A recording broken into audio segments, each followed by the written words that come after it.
Before we begin today's hearing, I'd like to take a moment to acknowledge the loss of one of our own. Our Deputy Staff Director, Jennifer Wicker, passed away this weekend after a long battle with cancer. Jen had been with the Science Committee since 2015, and I know a lot of people here worked with her often and knew her well. Jen was passionate about the work we do here, and she represented the very best principles of public service. I relied on her, as I know many of you in this room did, for good advice, always delivered with good humor.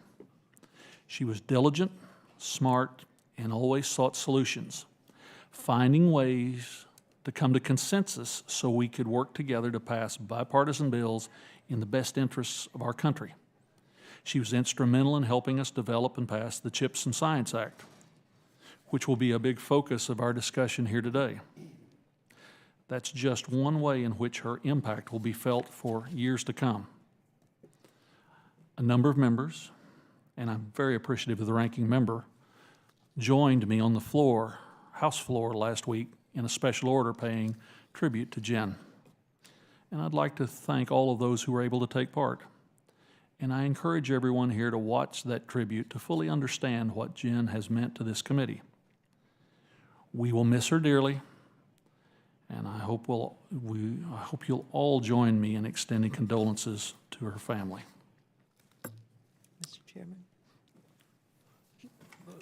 Chairman. The ranking member is recognized. Mr. Chairman, I am so grateful to you for starting this meeting, remembering the tremendous service of Jen Wicker. Just briefly, staff and members on the Democratic side are in mourning, as are all of the members and staff.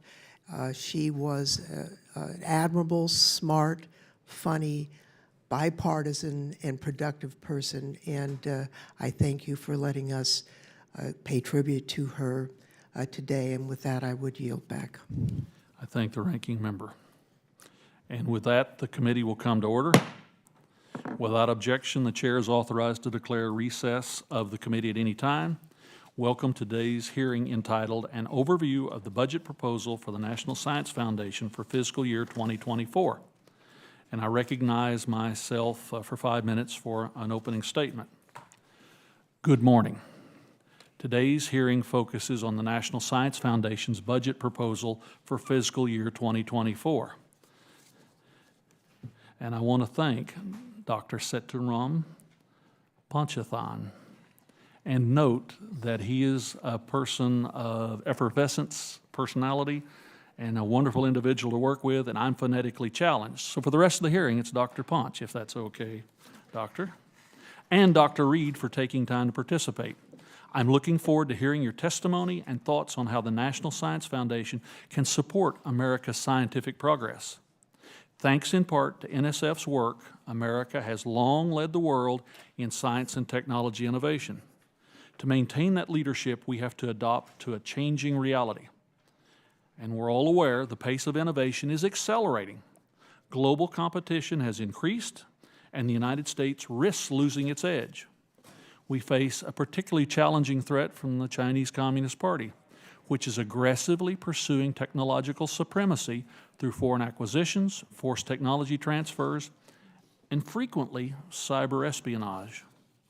Beyond the threats from our adversaries, we're also facing a technological revolution.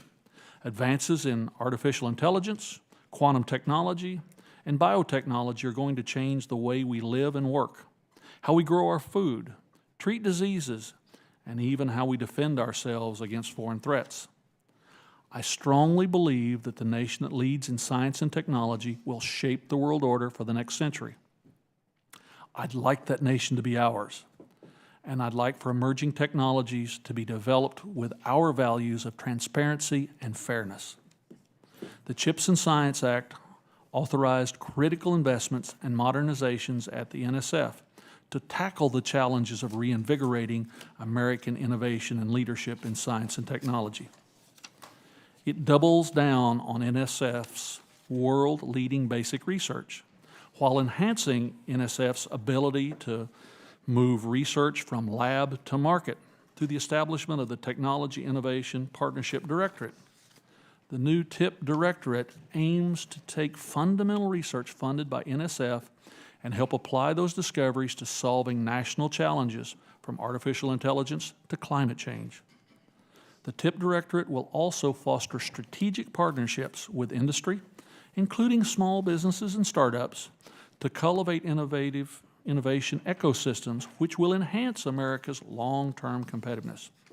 Another goal of CHIPS and Science was to improve the geographic diversity of our scientific workforce and ensure all Americans who have opportunities to participate and excel in STEM education and employment.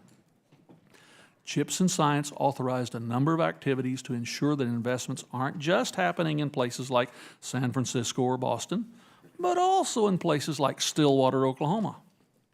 We're ensuring that funding isn't just going to a handful of universities, but also to land-grant institutions like Oklahoma State and historically black colleges and universities like Langston University. I look forward to hearing about how NSF is working to improve geographic diversity in STEM through various programs and initiatives like the Regional Innovations Engines and the Missing Millions. These investments also have the potential to inspire the next generation of researchers and scientists. And those individuals will be the key to maintaining American leadership for decades to come. In addition to expanding the geography of our research infrastructure, we also need cutting-edge facilities for our federal scientists and researchers from academia and industry to conduct big science research that can't be done in individual labs and requires massive equipment that industry cannot provide. So I'm looking forward to hearing more about those investments today. Any discussion of NSF's work right now must include a significant focus on research security. Research theft and malign foreign influence are explicit strategies within the CCP's plan to become a global leader in science and innovation. This committee has carefully worked with federal research and national security agencies, as well as universities and other stakeholders, to identify and provide the resources, authority, and tools needed to identify and address malign foreign influence and research theft. We've worked to strike the correct balance between keeping our research enterprise open, but also protecting it from adversaries who seek to take advantage of our open system. I look forward to hearing from our witnesses today about how the Foundation is utilizing these authorities and tools to address the challenges of research security and protect America's intellectual property.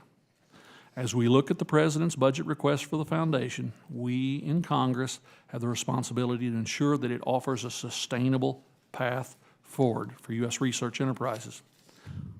I have concerns about the use of supplemental funds last Congress that may create a situation that foster feast and famine for our research enterprises, so to speak.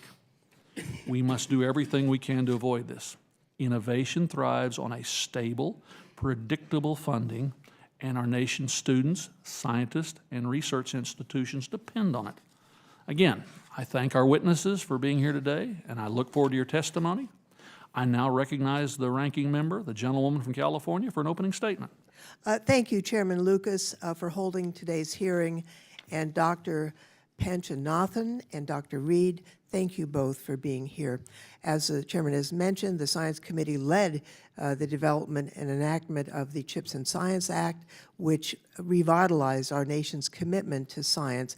I'm encouraged by the President's budget request, which seeks to carry out these critical investments. Obviously, however, the request for funding has not yet been appropriated. And in the face of global competition and major societal challenges that can be addressed through our science and technology enterprise, we have to follow through on these investments. We can't resort to cutting scientific funding to meet arbitrary spending goals. One of the nation's premier science agencies, of course, is the National Science Foundation. NSF has a actually astounding record of achievement for more than 70 years. As the global environment is evolving, the agency, under the leadership of our esteemed witnesses, is evolving with it.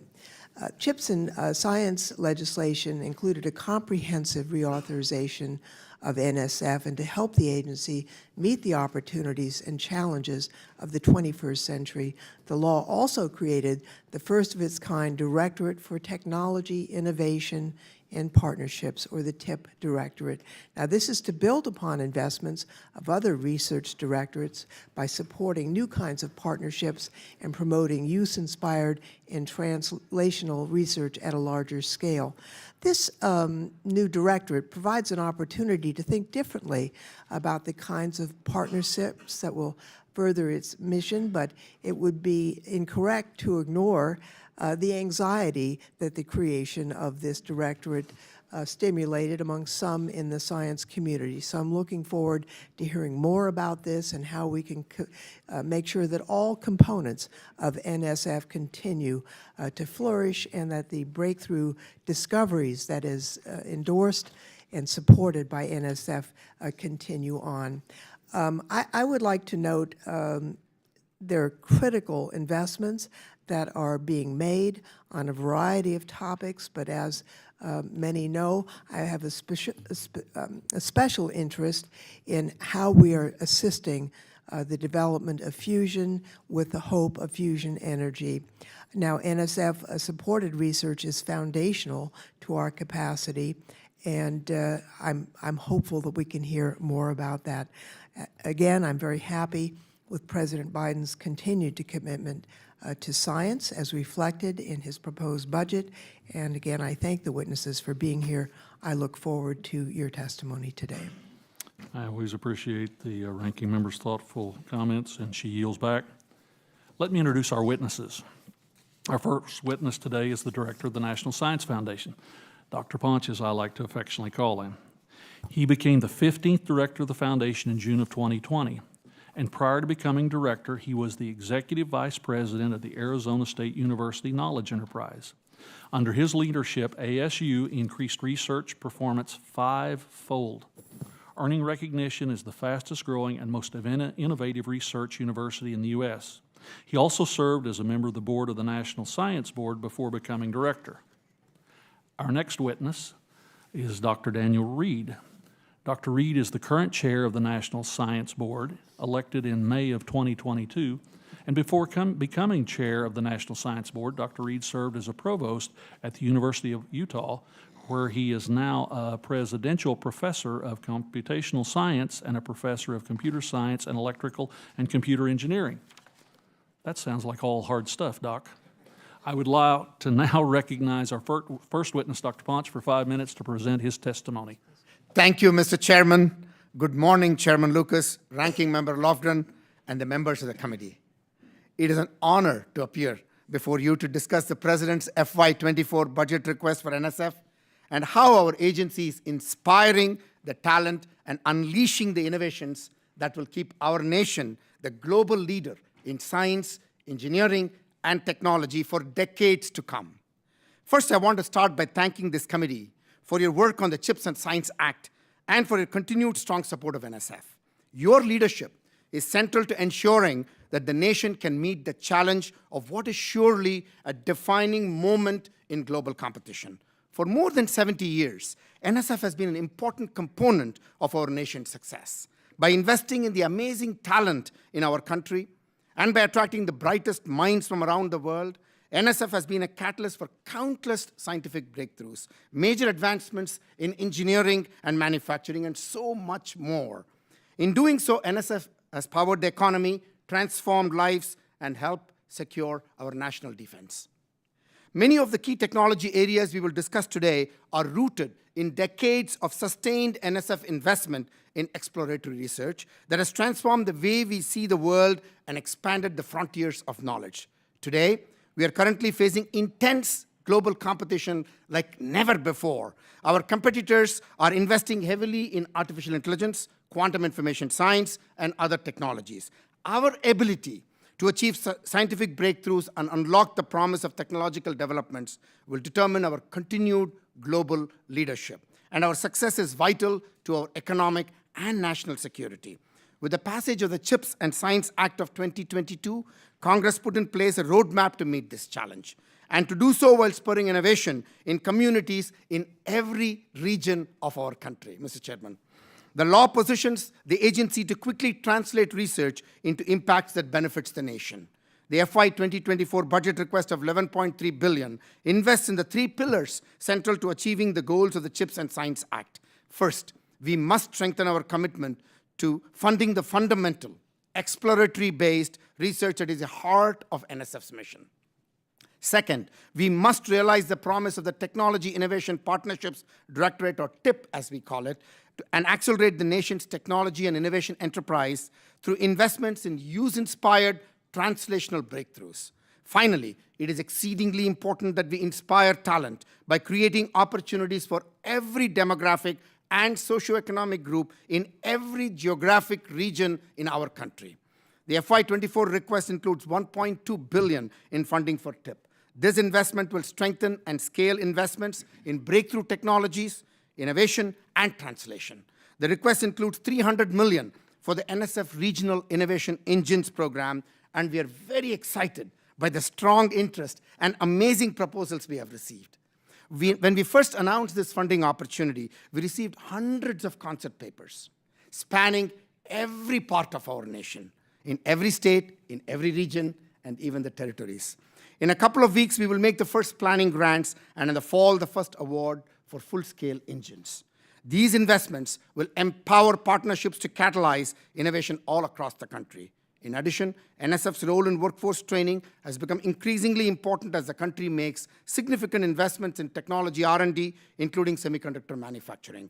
The CHIPS and Science Act recognized this, and in just the past few months, NSF has announced partnership with Micron, Intel, Ericsson, Samsung, and exactly for this purpose. How do we get public-private partnerships to work for our nation? This budget also supports critical research infrastructure, including a new MREFC project, the Leadership Class Computing Facility at the University of Texas at Austin. Finally, the request invests heavily in broadening participation in STEM. The request includes over $1.8 billion to create opportunities everywhere and to increase the participation of underserved groups in STEM. These activities include programs focused on building research capacity at HBCUs, minority-serving institutions, investing in EBSCO jurisdictions, building capacity at emerging research institutions, and finding new approaches to ensure that everyone has a chance to participate in the innovations of the future.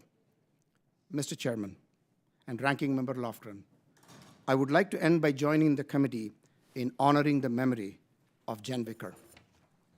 Jen was truly a remarkable person, and I was so blessed to meet her, interact with her, work with her. And she will be remembered fondly at NSF for her keen intellect, her quick wit, and her honesty and integrity. Her contributions to science policy, dedication to public service, and her impact on so many people cannot be overstated by NSF. And the entire research enterprise in the nation would not be what we are today without her. On behalf of the entire agency, I offer our deepest condolences to Jen's family and friends and everyone who was fortunate enough to be touched by her and part of her life. Thank you, Mr. Chairman and Ranking Member. Wise words, well spoken, Doctor. With that, I now recognize our second witness, Dr. Reed, for 5 minutes to present his testimony. Chairman Lucas, Ranking Member Lofgren, members of the committee, thank you for the opportunity to speak with you as chair of the National Science Board. Thank you as well for the CHIPS and Science Act and its bold blueprint for a brighter future. One of my favorite science fiction authors, Neil Stephenson, once wrote, "If we want to create a better future, we have to start with better dreams." The CHIPS and Science Act is the stuff of better dreams, and it arrives at a critical juncture for our nation. To ensure future breakthroughs and innovations are made in America, we must continue translating the Act's vision into action, advancing scientific frontiers, developing STEM talent, expanding the geography of innovation, and delivering benefits to society. Fully funding the administration's FY24 budget request will help make the vision a reality, but we must do more. Let me be clear. U.S. leadership in science and technology is in peril. China is charging ahead, and absent further action, it's not a question of if, but when the U.S. loses its STEM leadership, with deep consequences for our country. Here's why we must act, and act now. First, China's announcement that it's ramping up government investment in basic research as, quote, the only way to build a world scientific and technological power, unquote, both validates our strategy and highlights our challenges. It's time for us to double down, expand investment in basic research and cutting-edge scientific instruments nationwide, and unleash American innovation. Second, China continues to invest heavily in building its homegrown talent and now produces more STEM PhDs than the United States. Meanwhile, we face a STEM talent crisis. Students at all levels and all backgrounds are struggling in STEM. COVID simply made it much worse. And this crippling situation is even more challenging for students from lower socioeconomic standing or underrepresented backgrounds. We're simply not producing enough STEM workers at all levels to meet the needs of a 21st century economy, and we're leaving millions of talented individuals behind. For our STEM workforce to be representative of the US population in 2030, the number of women must nearly double. Hispanic and Latinos must triple, Black or African Americans must more than double, and the number of American Indian or Alaskan Natives must quadruple. Now, 48 years ago, I was a poor first-generation college student from the Arkansas Ozarks studying computer science. I was fortunate to graduate debt-free, thanks to academic scholarships, a basic educational opportunity grant, now Pell, and my paltry savings. And while I'm extraordinarily grateful for the opportunities this has afforded, I'm alarmed that my educational path is no longer widely available.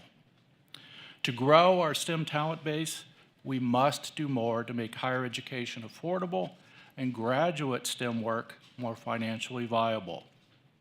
Hence, NSF's FY24 budget request emphasizes broadening participation in STEM education and turning STEM career dreams into realities. Third and finally, we must deliver research benefits to society. NSF's new Directorate for Technology, Innovation, and Partnerships, TIP, will accelerate innovation by supporting use-inspired research and translation, by building institutional and regional innovation capacity, and enhancing academic, government, and industry partnerships. At the end of World War II, the compelling rationale for federal government research investment was to advance the national health, wealth, and prosperity, and to secure the national defense. Almost 80 years later, it still is. So my dream is simple. I dream that historians, and more importantly, our children and our grandchildren, will mark now as a time we not only embrace better dreams, but we put aside our differences, we committed to our common goals, and we acted with compelling vision and unwavering resolution to create a better future for our country and for the world. Thank you. I look forward to your questions. Thank you, Doctor. The chair now recognizes himself for 5 minutes for questions.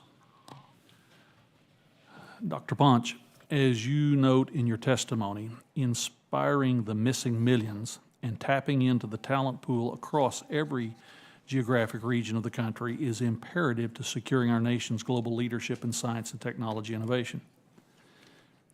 Could you explain what a whole of NSF approach would look like and how this is different from previous efforts to expand geographic diversity?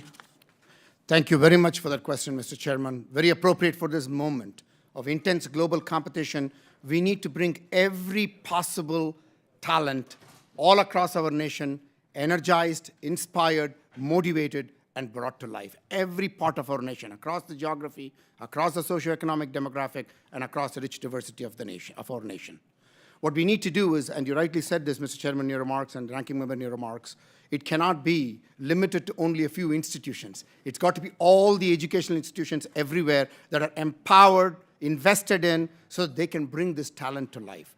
We cannot leave any talent behind. Talent and ideas are democratized all across our nation. We cannot leave any talent behind. So NSF as a whole basically is an approach where all of our directorates working together.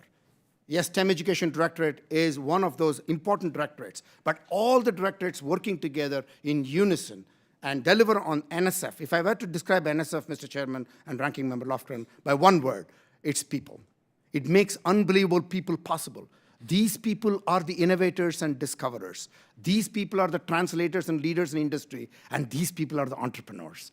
It's about people, and that's what NSF makes possible, and we need these millions of talent energized. Dr. Reed, in your testimony, you discussed the need for a coherent national strategic plan for science and engineering. What role do you see for the foundation and NSB in the development of this strategy? And along with that, while you're thinking about that, will you commit to partnering with the Office of Science and Technology Policy to serve as a resource? Let me address the last part directly. Yes, absolutely. We're already in conversations with OSTP about futures. I also wear other hats in the Department of Energy as chair of an advisory committee there. To expand on what Pont said, I believe we not only need a whole of foundation, we need a whole of government and whole of country strategy. And that means we have to work together to think about the differential strengths and capabilities of each of our federal agencies, how they complement one another, and how they can work together, not in competition, but as a greater sum than their individual parts. Each has a particular role to play, and it's important that each of them play it well. And I would put this question to both of you. Research infrastructure is essential to scientific discovery and innovation. The best tools and facilities can attract the best and brightest minds from around the world. We know this. However, infrastructure projects often require large investments over many years and therefore must be planned out literally years in advance with an intentional consideration for the needs of the future. How does NSF consider this when reviewing and selecting proposals for large infrastructure projects? Thank you very much for the question, Mr. Chairman. You're absolutely right. Infrastructure is one of the things that defines our nation as a leader. When you talk about global competition, as a leader, it makes possible unbelievable discoveries all across the spectrum, all across the disciplines. So for us, we look at the decadal surveys. For example, the most recent Astro 2020 is a fantastic, analysis. So we take those inputs. We take the inputs from our advisory committees. We work very closely with the National Science Board, with my partner, and I'm sure Dr. Reed will have his comments to say. We work very closely with them because that's part of the process. We work with OMB, we work with all of you, because this is a moment we need to scale the investments in our infrastructure to make possible all those amazing discoveries that is going to be happening in decades to come, not just only tomorrow, but decades to come. NSF is deeply committed to doing this. So I think the answer is it's both a bottom-up, as Ponch described, process, community input about where there are scientific opportunities drives part of this. But we also need a collaborative strategy where we think thoughtfully about where there are missing points and how we couple pieces. And that's where the board and the foundation work together to do that. In a previous role on the board, I chaired the Awards and Facilities Committee, which is where all large infrastructure comes before it comes to the board for final approval.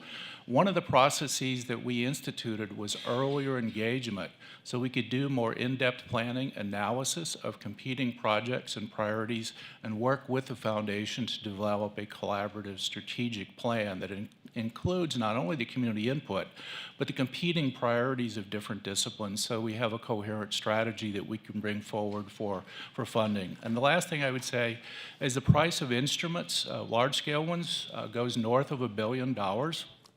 It is also important that we have, as I said before, collaborative cross-agency partnerships. The foundation works closely with other agencies to jointly fund many of these scientific instruments. That's where the collaborative whole of government strategy is also critically important. I just know that 20-some years ago, when I was a subcommittee chairman, the O2 Farm Bill focused on the agricultural research enterprise, that the talent pool then as now was sufficiently small enough. If we could not provide people with the resources they needed to do their research, they would go. Now we know they go internationally, not just internally in the United States. With that, I yield back the balance of my term and turn to the ranking member to recognize her for 5 minutes of questions. Thank you, Mr. Chairman.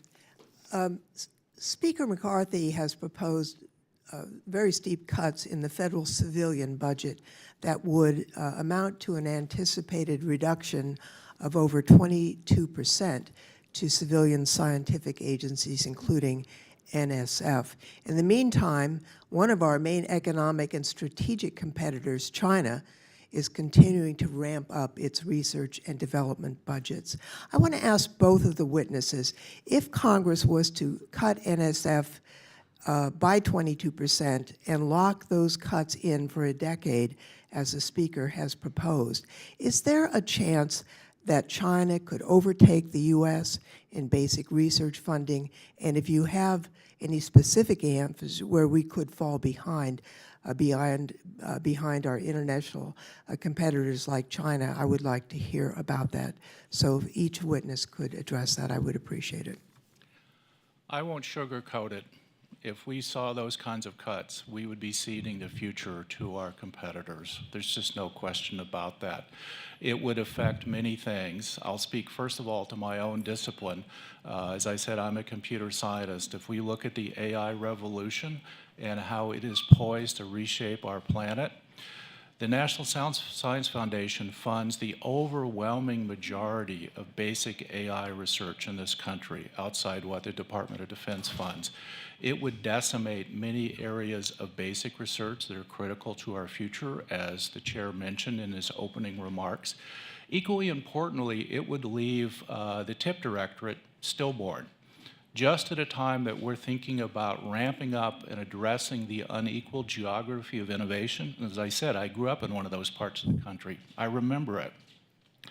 We need to empower talent across the country, because although opportunities aren't equal, talent comes from everywhere, and we have to continue to empower that talent. And then there are the equally important broad-based effects on all of the programs that would shrink. And I would just note in conclusion that returning to FY22 budget levels would be an even larger cut, because we're in the midst of an area of inflation. And so it is a larger effect than the absolute numbers would suggest. But the short answer is the effect would be devastating. Dr. Bosch? Thank you very much, Ranking Member, for the question. Absolutely. I want to second what the chair said, NSB chair said. It will have disastrous effects. And I will tell you, I'm not trying to overstate this. I was in Missouri just 2 days ago. I was in Oklahoma in Stillwater with the chairman, and I've been traveling all around the country. And I will tell you, the unbelievable talent we have everywhere in our nation is ready to be inspired, ready to play for our nation. This is not the time that we should slow down anything. Let me give you a concrete example. Let's take semiconductors. We put the CHIPS Act together. Why? Because we ceded our national leadership to other nations. Now it's a Band-Aid that we're putting to secure this back. We cannot let that happen in AI, in quantum, in advanced wireless, in biotechnology. We cannot let that happen to any of our technologies. Yes, our competitors are investing, hyper-investing in these areas, and we cannot leave any of our talent behind. And if that is because we have amazing talent that is not energized to contribute, I mean, what can I say? Shame on us. So I will give you a concrete example. Just in semiconductor alone, we need 280,000 semiconductor skilled technical workers over the next 5 years. If we were to have this cut, it will remove 10,000 people per year, just NSF alone, from bringing them into this very important time where we need to recapture and advance, not only recapture, advance and accelerate progress. Let me give you one other example in the interest of time, and I will stop. We will not be able to invest in a national quantum virtual laboratory platform, which is a very important investment for translating the amazing quantum fundamental science discoveries to the industries in quantum that we need in our country, and not leave it for some other country to take those discoveries and build the industries there. This would not be acceptable. It will affect our people being able to exercise their talent, to get the jobs, well-paying jobs, and being prosperous. I wonder, I've been thinking a lot about the melding of our AI research with quantum that has the potential, really, revolutionary potential. Would we fall behind in that critical area? Absolutely, Ranking Member, because As you rightly said, AI has impact in everything. The chairman talked about agriculture. We have 4 AI institutes focused on agriculture. Amazing work that's going on in Illinois, in Kansas, in Texas, in Oklahoma, all over our nation, in California, right, in your backyard, in Davis. So we cannot, let the AI, the influence of AI in all areas, particularly in quantum AI area, the fusion, we cannot let that be ceded to any other nation. Absolutely not. Thank you, Mr. Chairman. My time has expired. I would ask unanimous consent to put into the record a statement from Research America. Seeing no objection, so ordered. I With yield that- back. And the gentlelady yields back. The chair now recognizes the gentleman from Florida, Mr. Posey, for 5 minutes. Thank you very much, Mr. Chairman. I'd like to ask unanimous consent to include in the record the 2022 Government Accountability Office report titled Federal Research, Information on Funding for U.S.-China Research Collaboration and Other International Activities. Seeing no objection, so ordered. Thank you, Mr. Chairman. Dr. Ponch, nothing? Did I get that close enough? Thank you. How much in federal research funds did China entities receive through subawards from award recipients from 2015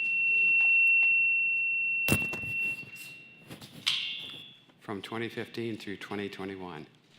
Thank you very much, Mr. Posey, for asking that question. There were 2 awards, some awards during this time period from 2015 to 2021. Both awards have expired, and there are no current sub-awards. Okay, thank you. Is the National Science Foundation currently conducting, or within the past 5 years, collaborative research with entities that are connected to the Chinese talent program? So, Chairman, I just want to say that, Representative Posey, I will just tell you that NSF is committed to protecting taxpayer investments. And this is something that is very, very important to me personally and to the agency in research. So I'm so very happy the CHIPS and Science Act has very clearly stated that it prohibits researchers from participating in these talent programs if they are to receive any federal research dollars. And NSF is implementing that very clearly. So in fact, we released a policy for public comment stating that we will return proposals without review if we determine that there are national security concerns according to a risk matrix that is in development. It's not only that, what we're doing is, it's not that we are relying on people to just disclose their conflicts. We are also having analytical tools to ensure that we're verifying them. So we are taking this very seriously, Representative Posey, because as you rightly point out, it is exceedingly important when we are competing, particularly with some of our adversaries taking advantage of our investments. We want to make sure that we do everything to protect what needs to be protected. Thank you. Thank you. The same GAO report that I submitted says that the Department of Defense funded Chinese entities to research alternative technologies to propel drones. Did the NSF provide any assistance in that research? Not to my knowledge, Representative, but I can always check back, and if there is anything different, we will most certainly communicate with your office. Thank you. Thank you. Has NFF had any connection to Wuhan virus or Wuhan Institute?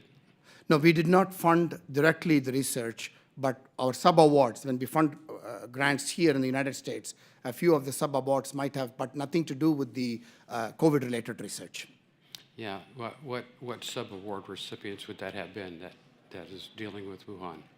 You mean the award recipients here who might have sub-award relationships with the Wuhan Institute? We can again give you the details of the awards, Representative Posey, but nothing, I verified that there is nothing that was related to COVID research. Okay. Thank you, Mr. Chairman. I yield back. Gentleman yields back. The chair now recognizes the gentlelady from Oregon, Ms. Bonamici, for 5 minutes. Thank you very much, Chair Lucas and Ranking Member Lofgren, and our witnesses. First, I want to express my condolences and grief about the passing of Jen Wicker, a member of the staff of this committee. I know she will be missed. So, Dr. Panchanathan, good to see you. Oregon State University, as you know, is leading efforts to design and construct the next generation of NSF regional class research vessels. These are the state-of-the-art ships that will give scientists and educators access to the marine environment. That's such an important investment to advance marine transportation, sound fisheries management, aquaculture development, coastal hazard mitigation, national security priorities, so very important development. Construction of the first vessel, which is Tani. It's a Seletsward, meaning offshore, has reached an important milestone. We're excited about that progress on the on-water stage. But at the same time, I know NSF is also moving forward with the development of the Antarctic Research Vessel project to replace the Nathaniel B. Palmer. Recently, the scientific community has raised concerns about the proposed design and omission of some key features that are crucial to the work of polar scientists. So what is the process and commitment to considering input from the scientific community on designs for research infrastructure like the ARV?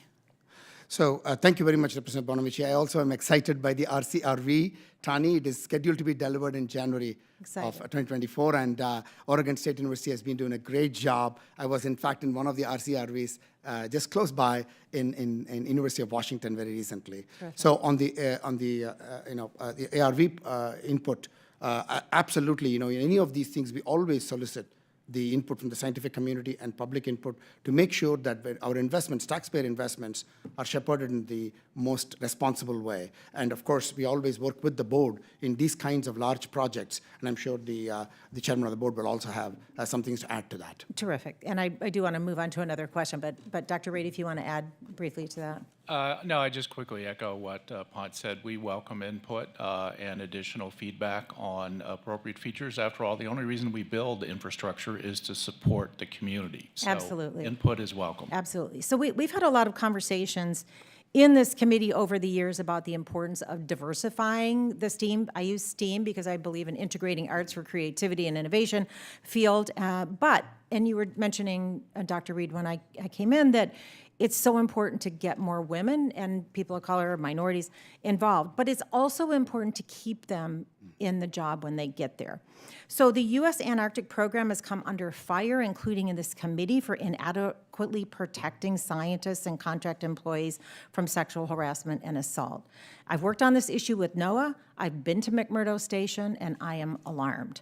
So last year's SAPR report contained some disturbing accounts of harassment and assault, generally describing a toxic environment that permits such behavior, does not hold perpetrators accountable.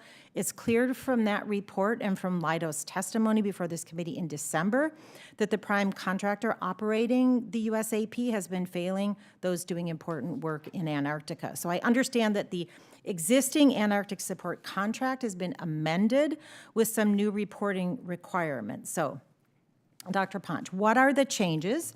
Will these requirements remain when NSF recompetes the contract? And will the failure of Leidos to keep the participants safe, as well documented in the SAPR report, will that be considered when assessing a bid to maintain the contract should they decide to do so? Thank you very much, Representative Bonamici, for asking this question.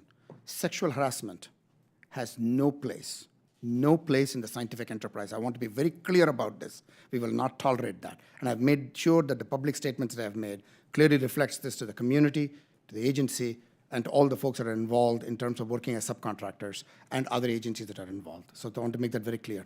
Let me tell you, in that context, we are making sure that there is no light lost between the subcontractors, other agencies that are involved, and their subcontractors, that we have a very tight network, which is only one linked apart, not many links down, so that we are tightly connected, and we established the Sexual Assault Harassment Prevention and Response, the SAPR office at NSF soon after.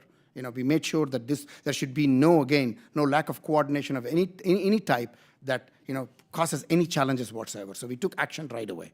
I immediately made sure that we had an on-ice advocate, so that we are right there, not just a telephone line alone, but on-ice advocate who's able to, a neutral person, who's able to now, people can go to that person and express their concerns as and when things happen, and that they're provided the full support. And that our Office of Equity and Civil Rights is a point of contact for people to be able to submit any of the harassment-related complaints. So, and has enough time passed so that you know that that's making a difference? Yes, it's making a difference. In fact, it's making a difference in terms of the number of reporting that we are seeing, which is a positive thing. Because when people say, oh, there are so many reports, I said, that's good, because people are now feeling like they actually have a place to go and report those numbers. Right, and I want to I know my time has expired, but as I yield back, Mr. Chairman, it's my understanding that the OIG, the NSF OIG, doing important work on this project, has had trouble getting Leidos employees to fully cooperate.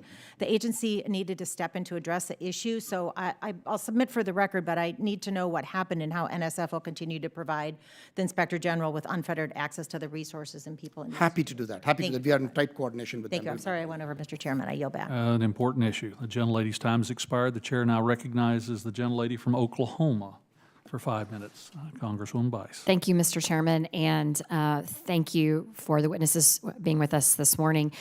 Dr. Punch, I want to start by saying I appreciate your willingness to work with me last year on a situation involving an employee or subcontractor that was stationed in Antarctica and unfortunately had a spouse pass away unexpectedly, and trying to get them back, I learned, is a little bit of a challenge. But you and your organization were incredibly helpful, and I want you to know how much I appreciate your commitment to that situation.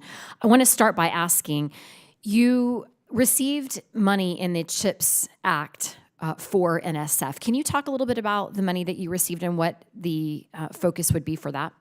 So basically, we received a total of a $1 billion increase in our budget overall, and from the CHIPS part of that, we received $330 million. And there are two components to that. One is our Technology Innovation Partnerships Directorate, and the other component is what we do with the workforce development. So the Technology Innovation Partnerships, if I can get the numbers here, I think received about $210 million, and the rest of it went, of the $355 million, the rest of it went for the workforce development programs, specifically focused on semiconductor-related workforce programs. And a significant increase, correct? And a significant increase from the CHIPS part gave us, just to put this in perspective, we had $52 billion as part of the CHIPS Act. NSF got a total of $200 million as part of the CHIPS Act. I was talking about the budget increase in the component parts, but in the CHIPS part, we got only $200 million out of the $52 billion. And the $200 million was essentially over a 5-year time frame. We got $25 million in the first 2 years each. So the $25 million, we are actually leveraging that by working with partners, industry partners like Intel and Micron, in developing the semiconductor skill technical workforce. So as you can see, it is not a very large amount as you were articulating, but important, significant amount that we want to create an outsized impact for the investment that we are making. Taxpayers may disagree that $25 million is a small amount, but I get your point. Related to our overall budget is what I was saying. Absolutely. I think that the point is that there has been increases in investment Yes. in NSF over the last several years, not just with the CHIPS Act, but other increases. And although we certainly want to make sure that we are being able to compete with our adversaries and keep up with quantum and AI and other things, it's not as though the agency has been cut or held flat. I think the point needs to be made there. I want to follow up with the budget request for discretionary spending for the NSF has a 11.3 billion. And it recently came to light that the NSF was giving grants over the last couple of years for the development of, quote, Course Correct, a tool that would allow the government to identify misinformation.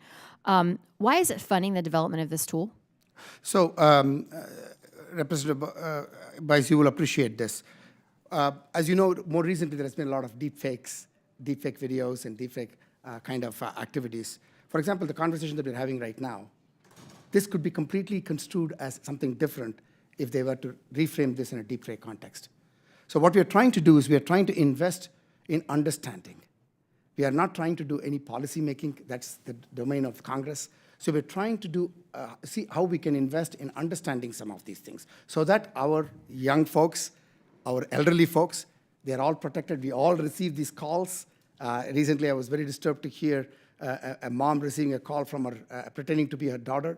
And these kinds of things we don't want to happen. And so what we're trying to do is these investments that we're making is about understanding those. And that's the kind of investments that we make. The concern that I think many have is that you are looking to correct misinformation. And if you think back to the COVID-19 sort of theory of how the pandemic began, even the Department of Energy recently, as last month, suggested that it could have been a lab leak, but there was a lot of information sort of suggesting that and a lot of false information on that topic. The point is, who chooses what's the misinformation and what doesn't? And I think that's a concern that I have, and I'm not sure that that NSF funding that is maybe the best use of taxpayer dollars. I understand the premise behind it, but I do have concerns about that. I just wanted to say this in response. I agree with you. The only thing that I would say is that we do not regulate any content. We do not engage in any censorship. I just want to be very clear that this is about understanding the process of deepfakes and other kinds of activities that we engage our social behavioral economic sciences folks. It's not just technologists, social behavioral economic sciences folks, working with the technologists so that we build technologies that can be trusted into the future. Because we don't want you will appreciate this, we don't want our adversaries to take advantage of anything that we have not fully understood. And that's what the domain of NSF's work is. I just want to assure you that. And I'll just add to that from a technical perspective.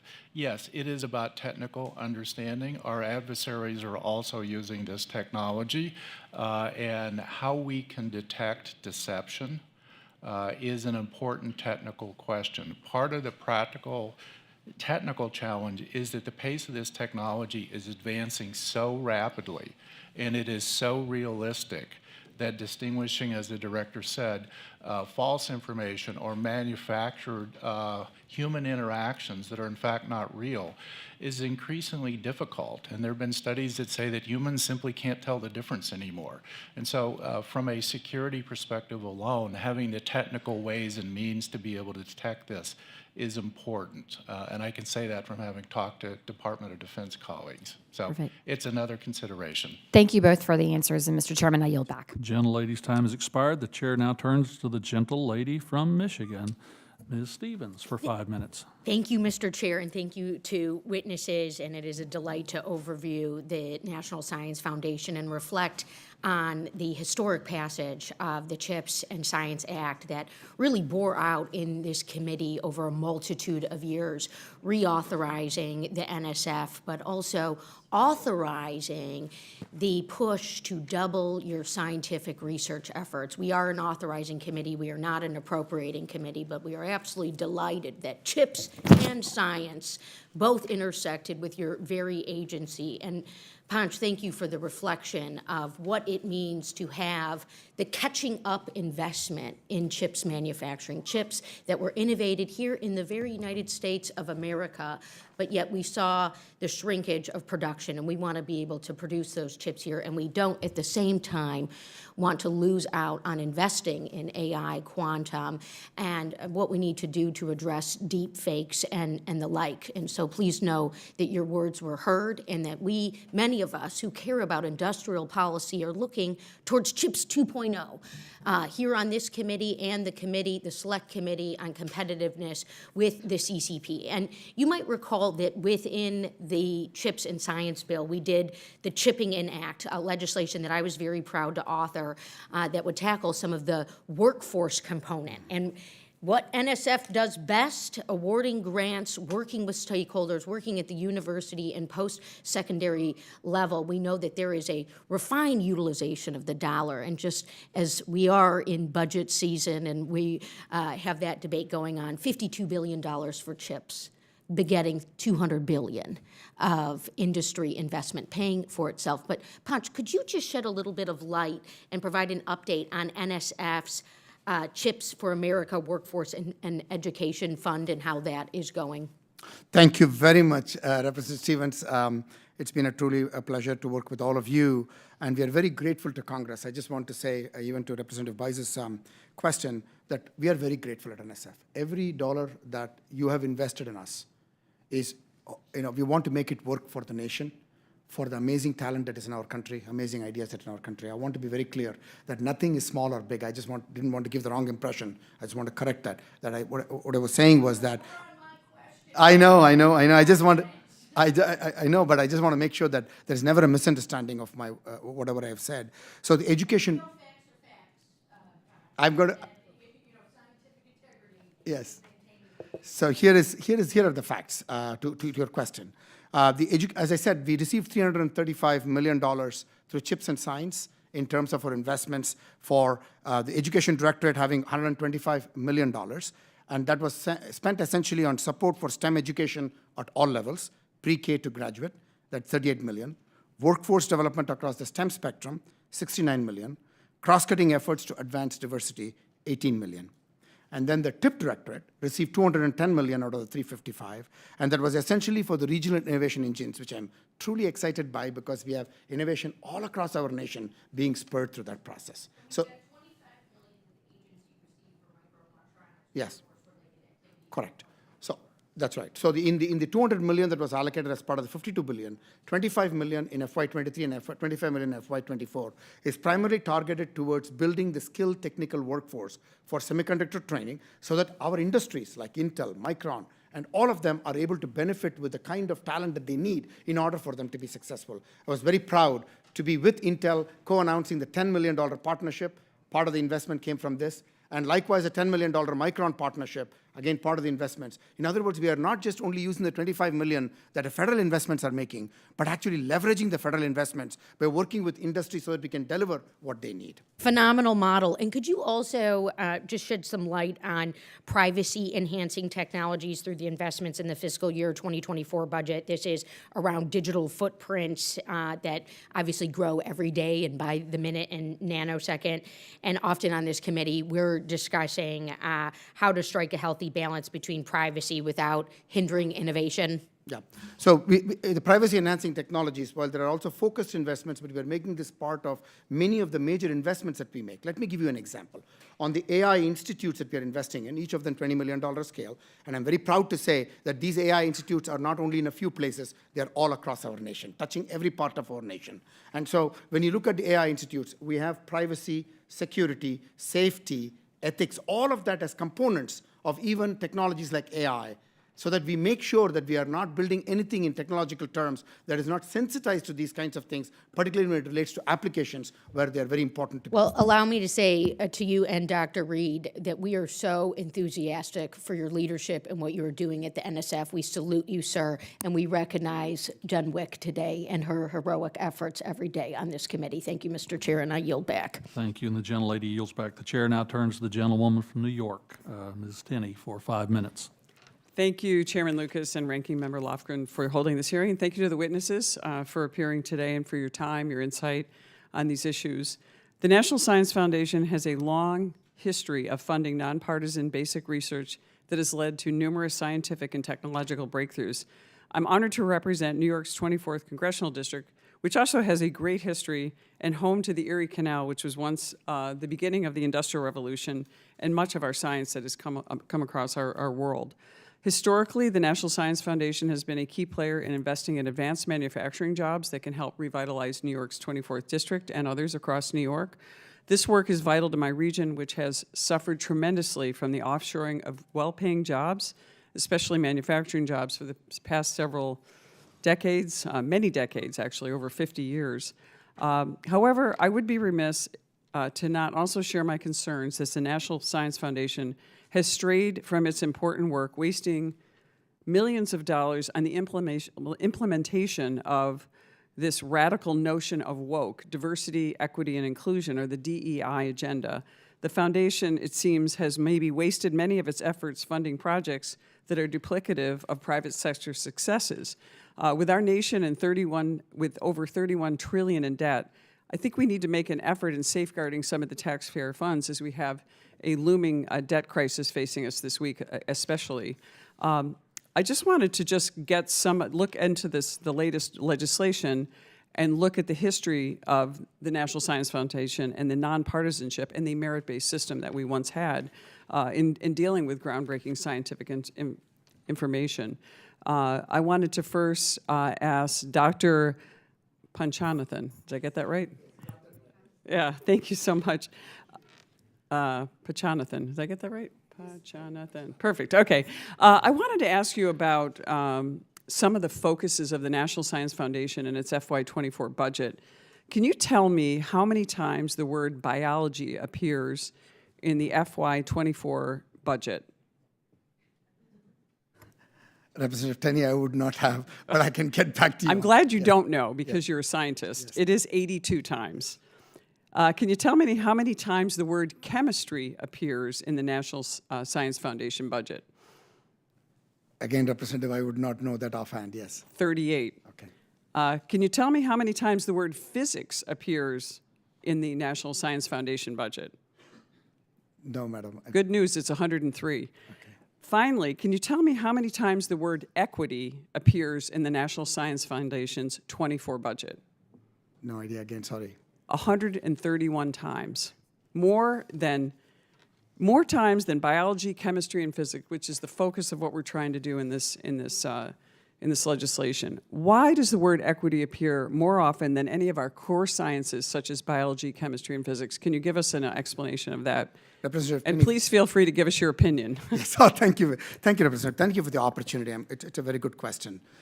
First of all, let me tell you, NSF has not strayed away, will never stray away. I can assure you this. You have my commitment from merit-based consideration of all the proposals, period. There is no way swerving away from that, because that's the gold standard merit review process. Let me ask you, so while you're saying that, do you think that we should continue to maintain a merit-based system? We are a merit-based system. We will always be a merit-based system. When we talk about equity, let me clarify that. For me, the equity term is very straightforward. Let me explain that, because I came from a small state, Representative Tenney. I had seen firsthand how rural students were left behind, how people with different socioeconomic demographics. Well, let me reclaim my time for a minute, because I come from a very rural, small community, and my ancestry are people that were immigrants to this country as well. My concern is that equality is what our Constitution talks about, not equity. Yes. And equity means equality of outcome, Yes. not the equality of pursuit and being able to perform and demand excellence in our national. Of all the places, it seems to me that the National Science Foundation should be where excellence and equality exist, not equity, which does not reward people based on merit. Would you agree with that statement? Representative Tenney, I cannot agree with you more. What we are trying to do is basically this. How do we get all of the talent that is in our country, which has not had the same opportunity everywhere? How do you compare, and I'm an academic, how do you compare a B+ of a student coming from a rural area, having a lot of challenges, working 2 jobs in order to, to take care of the family? If I may reclaim my time for a moment, Yes. I would rather have a brain surgeon, a brilliant brain surgeon from rural upstate New York, Yes. as opposed to someone who was given an advantage just because of equity, not because of their excellence. I agree with you on that too. I'm just Thank you. I trying think my time has expired, but thank you, Mr. Chairman. Thank you. The gentlelady's time has expired. The chair now recognizes the gentleman from New York, Mr. Bowman, for 5 minutes. Thank you so much, Mr. Chairman. I just want to say for the record, equity just means providing access and opportunity to historically marginalized groups. In the STEM fields, those historically marginalized groups include women and people of color. So equity is about making sure that women and people of color are included in the conversations that we're having around STEM education. Dr. Ponch, would you agree with that statement? Opportunity for all. That's right. Everyone. Absolutely. Rural, urban, across the broad socioeconomic spectrum, across the rich diversity. Everyone should have the opportunity to be able to exercise That's their right. God-given talent. Opportunity for everyone. And Dr. Reed, would you also agree with that statement? I absolutely would. Talent is in short supply. We have to cultivate it wherever it comes. In a previous life, I was a corporate officer at Microsoft. I traveled the world telling governments, the societies that cultivate talent wherever it arises, and it's no respecter of socioeconomic or cultural status, are the ones that thrive and win. We have a Absolutely. huge shortfall with STEM workers in this country. We can't afford to marginalize anyone. We need to empower everyone to be full participants in the 21st right. century economy. And talent is everywhere. You know, prior to coming to Congress, I worked in education for 20 years. I started my career in the South Bronx in one of the poorest zip codes in the country. I taught kindergarten mathematics, and the children there were economically poor, but intellectually brilliant and rich. What they lacked was access and opportunity because people had forgotten about them because they were in the South Bronx. Exactly. To my first question, Dr. Ponch, with the rise of artificial intelligence, researchers are increasingly in need of computing and data resources at scale. Democratizing access to these resources is crucial and can help us address barriers in growing research capacity for emerging institutions, a problem highlighted by your OIG. I am pleased to see the administration include portions of the National AI Resource known as NAIR, as well as the National Discovery Cloud for Climate in the fiscal year 24 budget proposal. It's critically important that we make this cyber infrastructure available to make progress on some of the major challenges of our time. Can you speak to how these initiatives can empower and expand the technical research capacity of our nation? Yeah.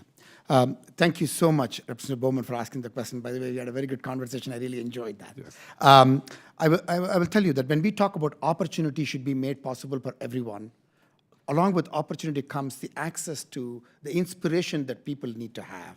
And that comes because you have infrastructure that is available in every part of our country that have so that they're able to access that infrastructure and get inspired for their STEM work.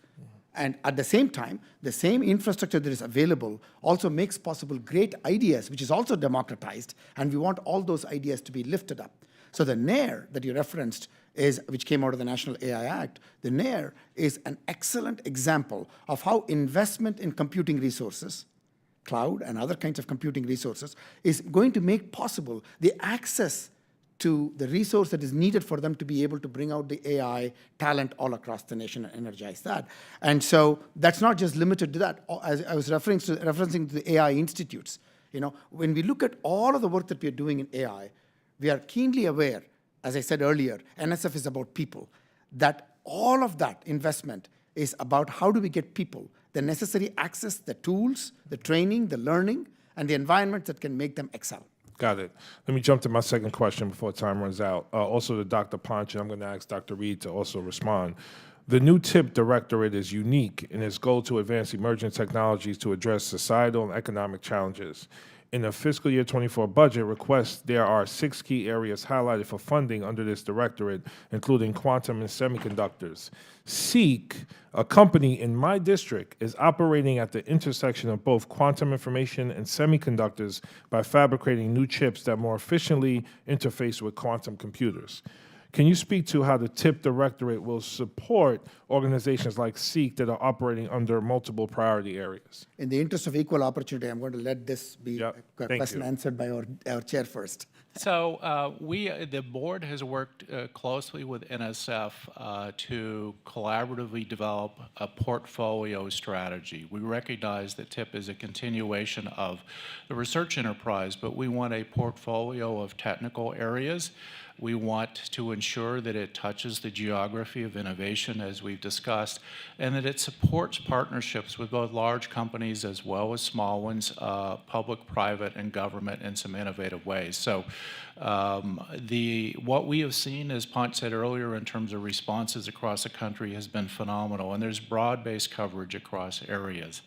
On your previous question, I just want to note quickly that one of the things that's important about talent empowerment with respect to NAIR is that great sucking sound we hear is talent leaving academia going to the private sector because of the huge AI boom. We need to make sure that we have talent in academia to teach the next generation of students. And one of the things that the NAIR plan would do was empower education, because that, after all, is the seed corn for continuing to drive the revolution forward. Thank you, Mr. Chair. I yield back. Sorry for going over. No problem. Thank you, Representative Bowman. And at this time, I want to recognize Representative Keene for 5 minutes. Thank you, Madam Chair. Thank you for the witnesses in participating in today's hearing. Your valuable insights and perspectives on this matter will certainly help us shape public policies that have significant impact on the future of science and technology in our country. As you know, New Jersey is a state that thrives on innovation and scientific progress. Yes. My district, the 7th Congressional District from New Jersey, is a key location of that research. And funding decisions made by NSF will undoubtedly play a critical role in our state's, my district's, ability to maintain and to grow its leadership in this field. Director Jonathan, the basic type of research that NSF has long funded is unpredictable. It's impossible in many cases to know at the start of the research what will happen down the line. At Princeton, for example, Professor Ted Taylor initially asked, what chemicals produce the colors in butterfly wings? 50 years of additional work led to one of the most extraordinary drugs available for the treatment of a certain kind of lung cancer. There are countless examples of such discoveries.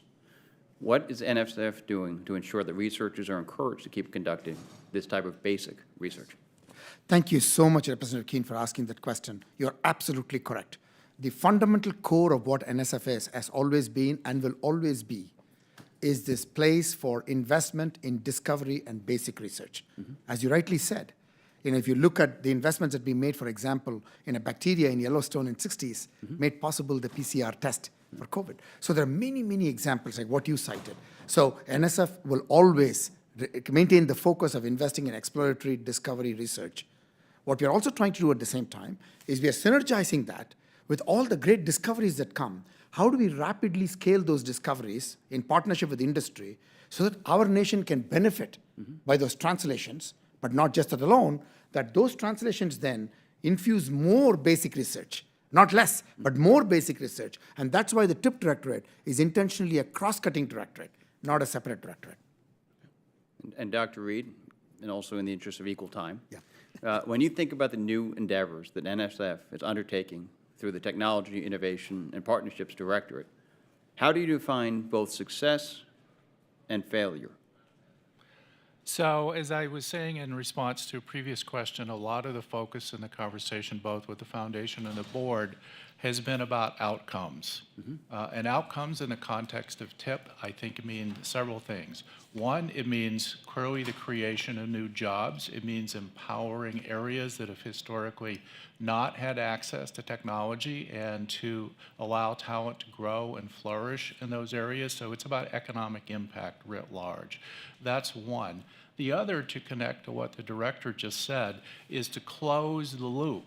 Because one of the things that I've learned over the years in my research career is that collaborations with industry and academia expose new questions, questions that academia in isolation might not have thought of, and that feedback loop from the insights from public-private partnerships and TIP will drive those new basic research curiosity questions. And so we want that loop to be closed. And so I don't view TIP as different than the rest of NSF. It is a mechanism, as the director said, to translate, but it's also to feed new insights back into the basic research enterprise, so it empowers that enterprise to ask new and better questions. And how long do you take to get those answers in your determination? If you're going down a pathway for either success or failure in years, in conversations, what is it that defines success or failure over time? Well, I mean, I described the metrics, but if you're asking about time scale, I think, we will know in a handful of years.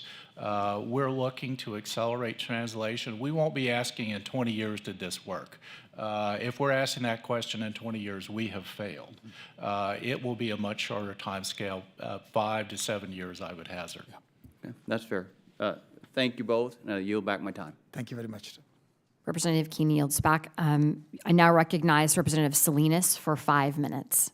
Thank you, Madam Chair, and thank you again to the Chair Lucas and the ranking member for this hearing. Dr. Panchanathan, in your testimony, you highlight NSF's role in supporting workforce training to meet the aspirations of the CHIPS legislation. And institutions in Oregon have taken advantage of some of the NSF programs that promote STEAM pipelines and diversity. In my district, Chemeketa Community College is a Hispanic-serving institution that has received funding from NSF to improve student success in STEAM.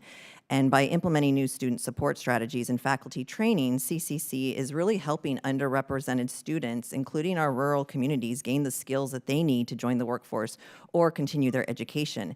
And building on these efforts, the University of Oregon is an emerging Hispanic-serving institution that has also won several awards to promote the transition of STEAM talent from community colleges, including those in rural areas like mine, to completing a 4-year degree.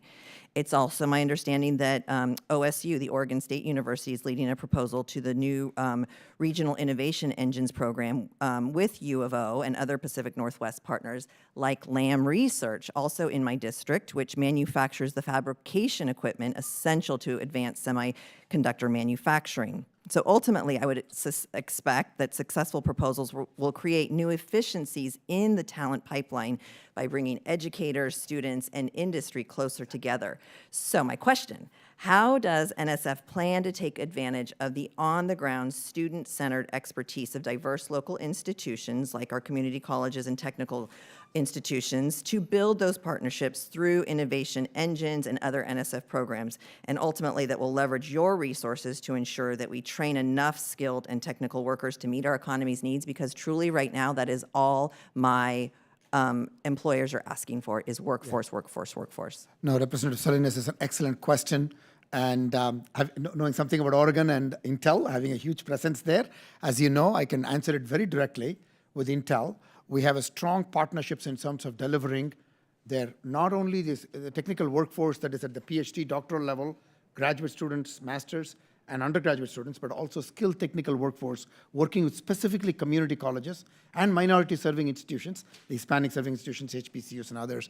So NSF invests in multiple ways in all of these activities. One, the regional innovation engines that you referenced is essentially a sort of convergence of how do you get the innovation platforms that are there in place, and in Oregon specifically in the area of microelectronics and semiconductor manufacturing. How do you take that innovation in place ideas, bring the community together by partnering with not only academic institutions, industry, but also the economic development ecosystems in those places, so that we can bring all of them together, so that we can deliver all of the talent that is necessary and create an environment that the new ideas can emerge. And therefore, the industries of not only today are empowered, but the industries of tomorrow are readied, and the industries of tomorrow are created and birthed in those locations. That's the singular purpose of how you take the RIEs as incubation of those, and then with the next scale them. But I will tell you, we are also closely partnering with the Department of Commerce. We are great partners because the regional technology hubs of the Department of Commerce and the regional innovation engines of NSF are working hand in hand so that we can scale them, because at the end of the day, you want these innovation engines to scale and deliver for those regions. And all of the workforce development programs at NSF, I won't have time to answer all of that, include all of that, but we are happy to answer your question in written form. All of that contributes to this. So it's a complete ecosystem of programs. I'll just add one quick thing. You put your finger on a critical issue that I think we don't talk about enough in this country, and that's the skilled technical workforce. There are actually more STEM jobs available in the skilled technical workforce area than there are for bachelor's and above. And there's a critical shortage of those workers. It's a rapid entry point, lower cost entry point for many people. And to echo what the director said, this is an example where the regional innovation engines, by creating experiential education opportunities for students, can transform the workforce opportunities and grow that base. Thank you, and I yield back. Thank you, Representative Salinas. And at this time, I yield 5 minutes to the gentleman from Ohio, Mr. Miller.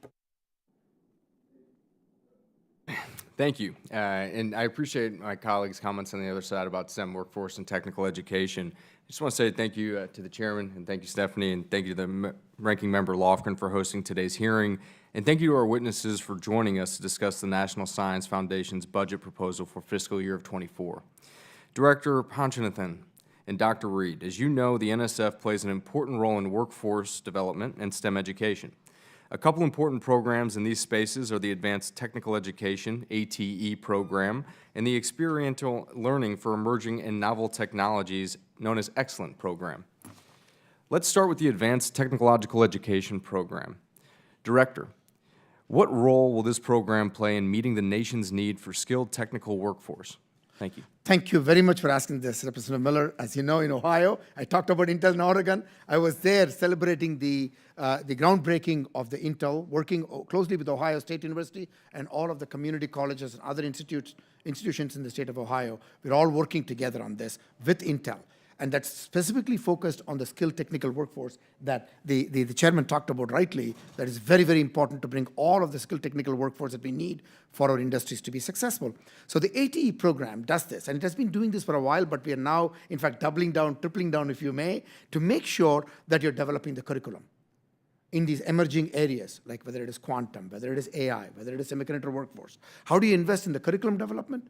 How do you also then make sure the curriculum then is then deployed and trains generations of skilled technical workers? So ATE does both of that at the same time. Yeah, I think it's absolutely phenomenal, and there's not enough emphasis on technical education throughout our entire country amongst all fields, and we've seen a lot of that field, unfortunately, have a lot of unemployment as of recently, and we'd love to see that back on its way, and thank you for all your hard work. Thank you. Recently, we've seen that rapid advances in emerging technologies like artificial intelligence that you just acknowledged, and the Experiential Learning Center for Emerging and Novel Technologies program is key to supporting experiential learning opportunities within these new technologies.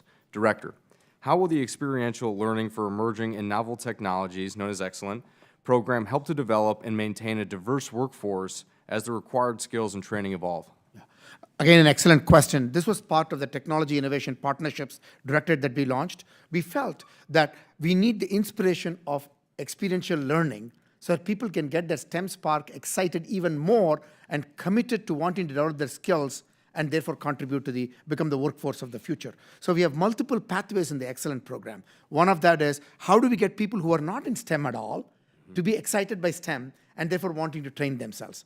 How do we get people who are in STEM but now want that experience so they can then further enhance their skill sets in STEM? So there's a combination of sub-components of the Excellent program that's precisely delivering for the emerging and the future technologies, the workforce, the skilled technical workforce, and the workforce at all levels by partnering with our industry partners. Yeah, and what I would love to see in the near future is, bringing this education into our schools at a middle school level, and even that young, and really showing other individuals a different career pathway that, yes, you can achieve an advanced degree within our country, and that's phenomenal. We have many individuals who need those, and how important that truly is to the functioning of the United States of America.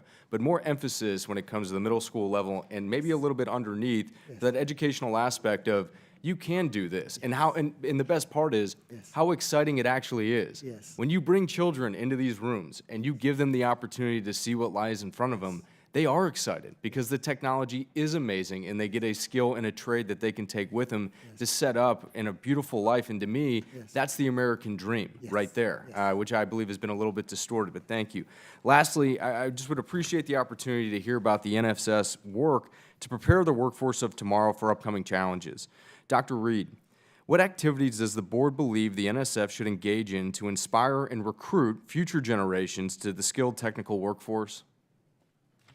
Well, you just asked rightly, and the director answered a couple of those things. I do believe, as I said in response to an earlier question, this is a place where the geography of innovation activities that the regional innovations will do will put those experiential education opportunities. I completely agree with what you just said about it is important to expose students early to these opportunities, that they can see the excitement that is there.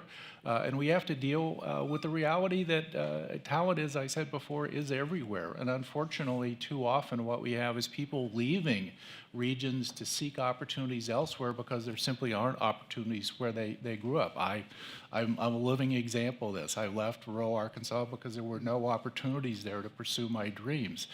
We have to engage students. So the board has been looking aggressively at the skilled technical workforce. The skilled technical workforce report we put out a couple years ago highlighted both the need and the opportunities, the shortfall of skilled workers, and the need to change our educational mission. I think we have to look at the whole ecosystem. Some of this speaks to how we change K-12 education. Science is exciting. We all too often have made it boring. It's not boring. It is incredibly exciting, and every child is born a scientist. We tend to stamp curiosity out of them, I fear, often in our educational system. We've got to show them those opportunities, and the board has been really working directly with K-12 teachers. We have a working group that has been engaging with K-12 teachers to ask on-the-ground questions, not the sort of abstracted report version of this is what we should do, but what do you see on the ground that are limitations to us being able to address these challenges in workforce? And then the plan is then to take those ideas, partner with the Education Directorate, Edu Directorate at NSF, work with our colleagues and other agencies, and push those ideas out into tangible practice. Thank you. That's absolutely phenomenal. I yield back. Gentleman's time has expired. The chair now recognizes the gentlelady from Ohio, Ms. Sykes, for 5 minutes. Thank you, Mr. Chair, and thank you to you and the ranking member for bringing forward this really incredible and exciting conversation about the possibilities for innovation and science in this country. And we've talked about Intel in Ohio, Intel in Oregon, and all of the jobs and innovations that your agency and your organization can bring forth. But I do want to bring us back to reality, because you did mention, Dr. Ponch, about the 280,000 technical semiconductor jobs that could be lost with the new HR 2811 Defaulting on America Act that we are perhaps going to see on the floor today. And we can talk about all the exciting opportunities and technologies, but with the significant cuts coming to your budget, we won't see any of those technologies. Is that correct? Is that what I heard you say earlier? I had indicated the impact that it will have in terms of moving the ideas that are important for our national security, economic security, and workforce development. Absolutely. So I thank you for that. So I do want to, again, not be the Debbie Downer in the room, but just be seated in reality, because before us today we have a bill that will significantly impact our ability to protect our national security, to be competitive with China, to allow for a workforce to truly develop so we can find the missing million and create economic engines through Intel and the CHIPS Act in Ohio and in Northeast Ohio, where I represent the 13th Congressional District. Dr. Reed, you didn't talk much about the impact of what this significant cut would do and how defaulting on America would impact the economy, our national security, our competitiveness with the Communist Party of China, and so on. Well, I will echo what the director said. The effect of large cuts would be devastating for some very pragmatic reasons.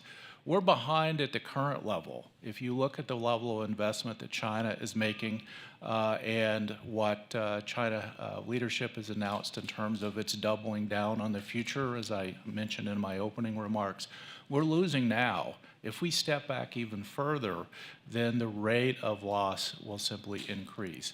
There are deep issues here. As I said at the outset, national security in the end flows from economic security. Economic security flows from innovation. Innovation cycle is relentless and ever accelerating.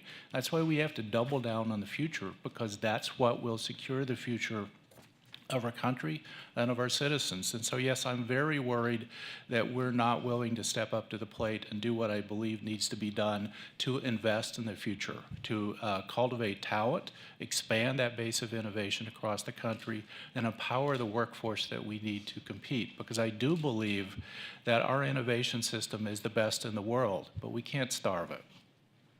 Thank you so much for your response. And I know that's just one of the many pieces in which this Defaulting on America Act is going to impact our national security, our competitiveness, our economy, our future altogether. But I do want to stick with you, Dr. Reed, because you did mention, and I wrote this down, opportunities aren't equal, but talent comes from everywhere. And I thought that was such a great line. And thinking in Ohio's 13th Congressional District, you know, we don't have the big flagship university in Ohio's 13th, but we have plenty of talent. And when I think about the people who have left our communities, I was one of them for a part of time, and then I moved back home to take, as another famous Akronite said, bring my talents back home at one point. What are some of the things that you can do to invest in these smaller hubs of the country where there is a lot of rural, a lot of suburban areas, and not the large flagship universities to create pipelines that are easily accessible, that are less intimidating, and ensure that we're getting talent from all over rather than just our large flagship universities in larger cities across the country? Well, you put your finger on one of the key issues that I think drove our thinking broadly about the regional innovation engines. And we've said multiple times, and I'll say again here in front of the committee, it's not about empowering the already empowered, although we need to do that too, because those are historically the powerhouses that have driven innovation. We have to empower the unempowered as well. And there is talent everywhere. That means, as we look at the portfolio of opportunities, every area of the country has some unique or unusual intellectual strengths. The opportunity is how we bring those assets together, whether it be small or medium-sized businesses, how we engage our other educational institutions, whether it be our MSIs or our HBCUs, or our traditional teaching universities. Those are actually the backbone of our educational system. That's where most of our students get trained. There are real opportunities to build ecosystems there They don't necessarily end at state boundaries. They span natural economic regions that do cross state boundaries, but they are tight-knit and they can drive real economic effects that will create the opportunities for people to stay where they were born and grow up. And that's what we really have looked at and worked with NSF to shape the criteria for evaluation for these proposals. And I'll just quickly end by saying, as the director noted, we have been thrilled with the number, the richness, and the diversity of those proposals. They have come not just from the places you would think of, but they have come from all over the country. And that's really the exciting opportunity. Mm-hmm.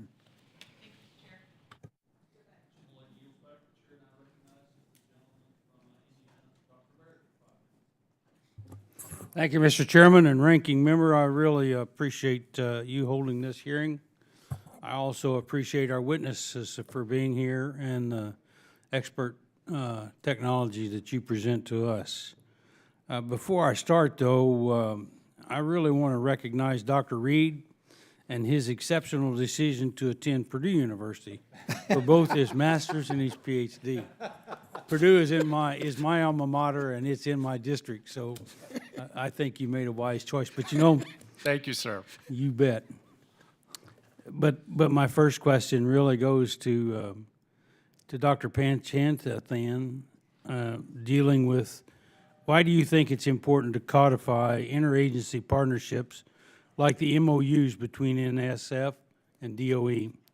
And so, in your opinion, how does this benefit the continuity of research from one administration to the next? So, excellent question again, Representative Baird. Really glad to be here talking to you. When I came into the agency, I felt that the chair talked about this. That's all of a government approach to advancing science, technology, innovation in our nation.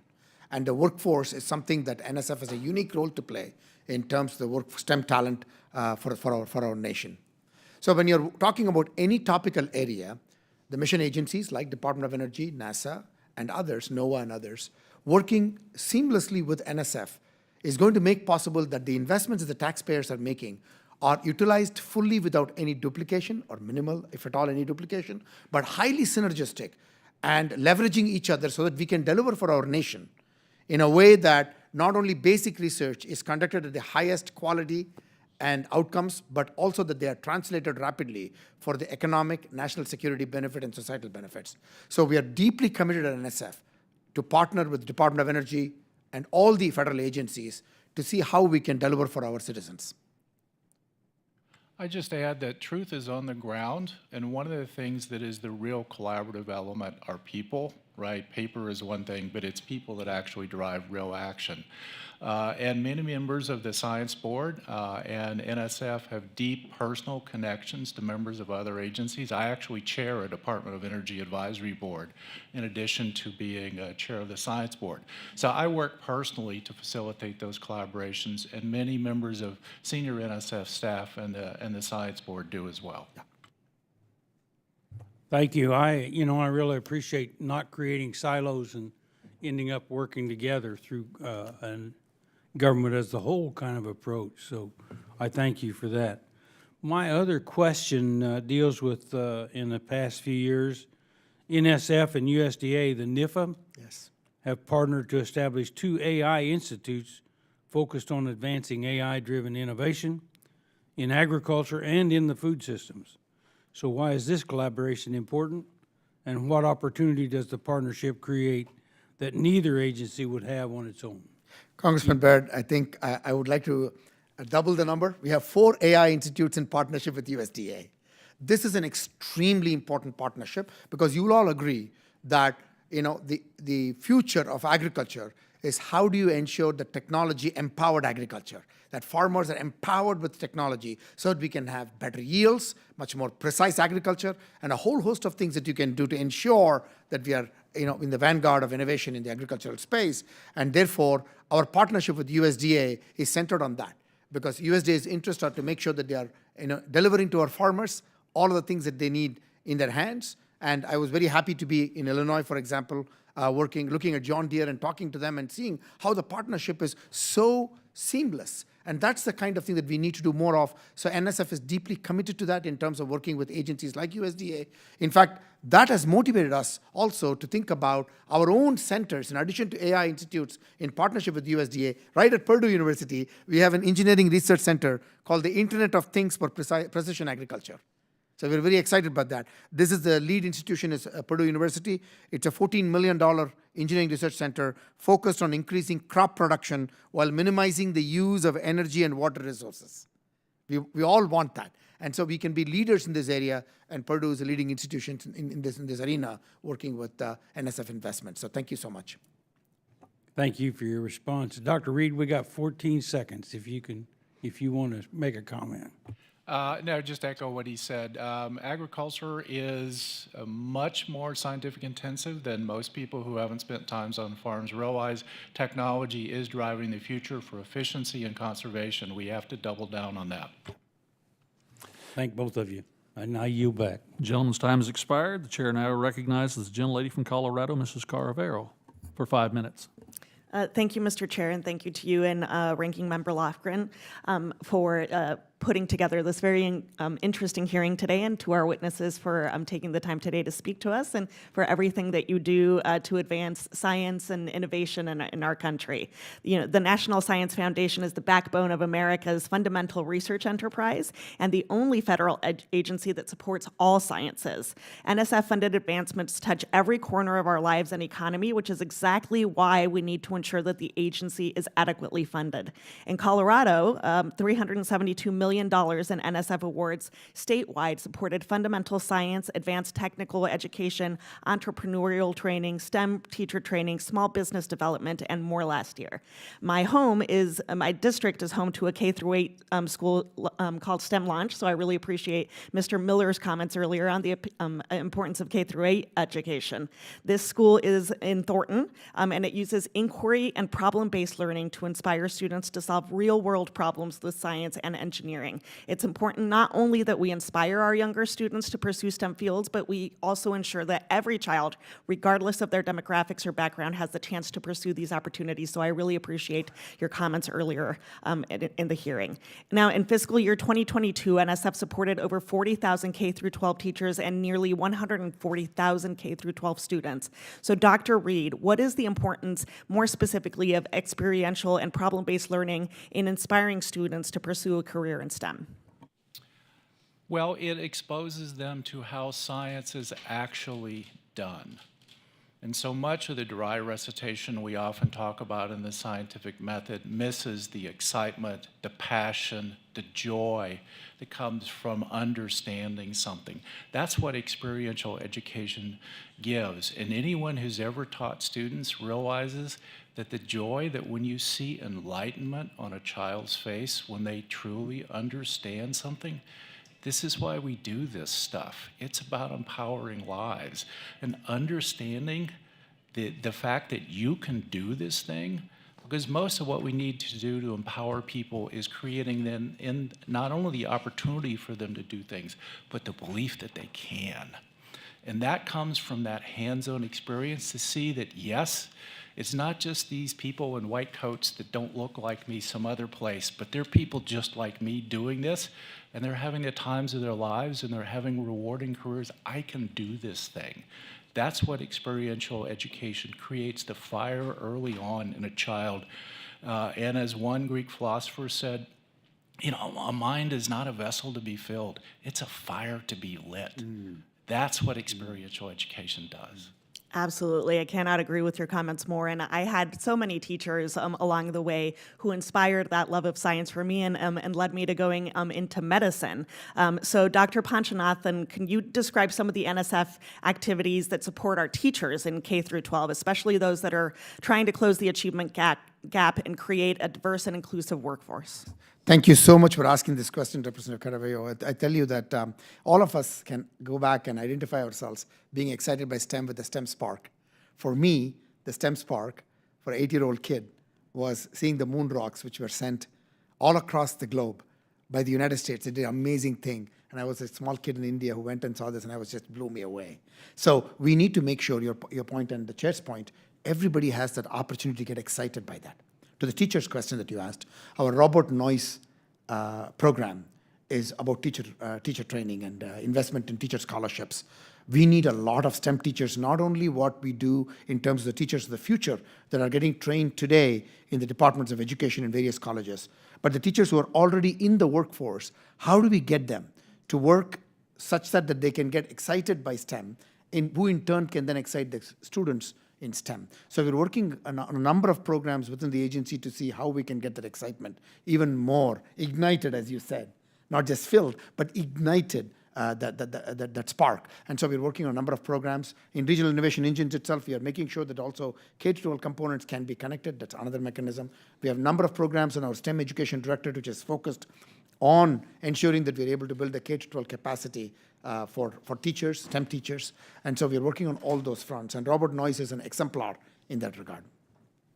Sounds like an incredible program. I thank you for the focus on children as a pediatrician, Yes. And seeing that ignition of joy and excitement when you talk to them about science, and especially when they put their hands into something, is something that I very much appreciate as a scientist and somebody who focuses on children. And so thank you for your work there. Thank you very much. Gentlelady yields back. The chair now recognizes the gentleman from Tennessee, Mr. Fleshman, for 5 minutes. Thank you, Mr. Chairman. Gentlemen, good to see you again today. I apologize. We've had hearings going on. As you know, I chair the Energy and Water Subcommittee of Appropriations, and I'm also on 2 others. But so good to see you again, and I appreciate all that both of you all do.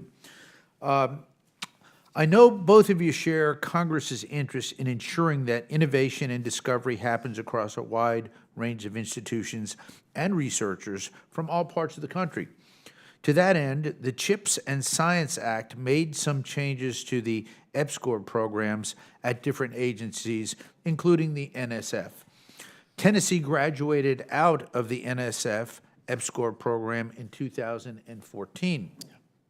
I'm concerned that the increased focus on supporting institutions in EPSCoR states will result in less support for smaller or minority-serving institutions in states that are not in EPSCoR programs, such as those in Tennessee.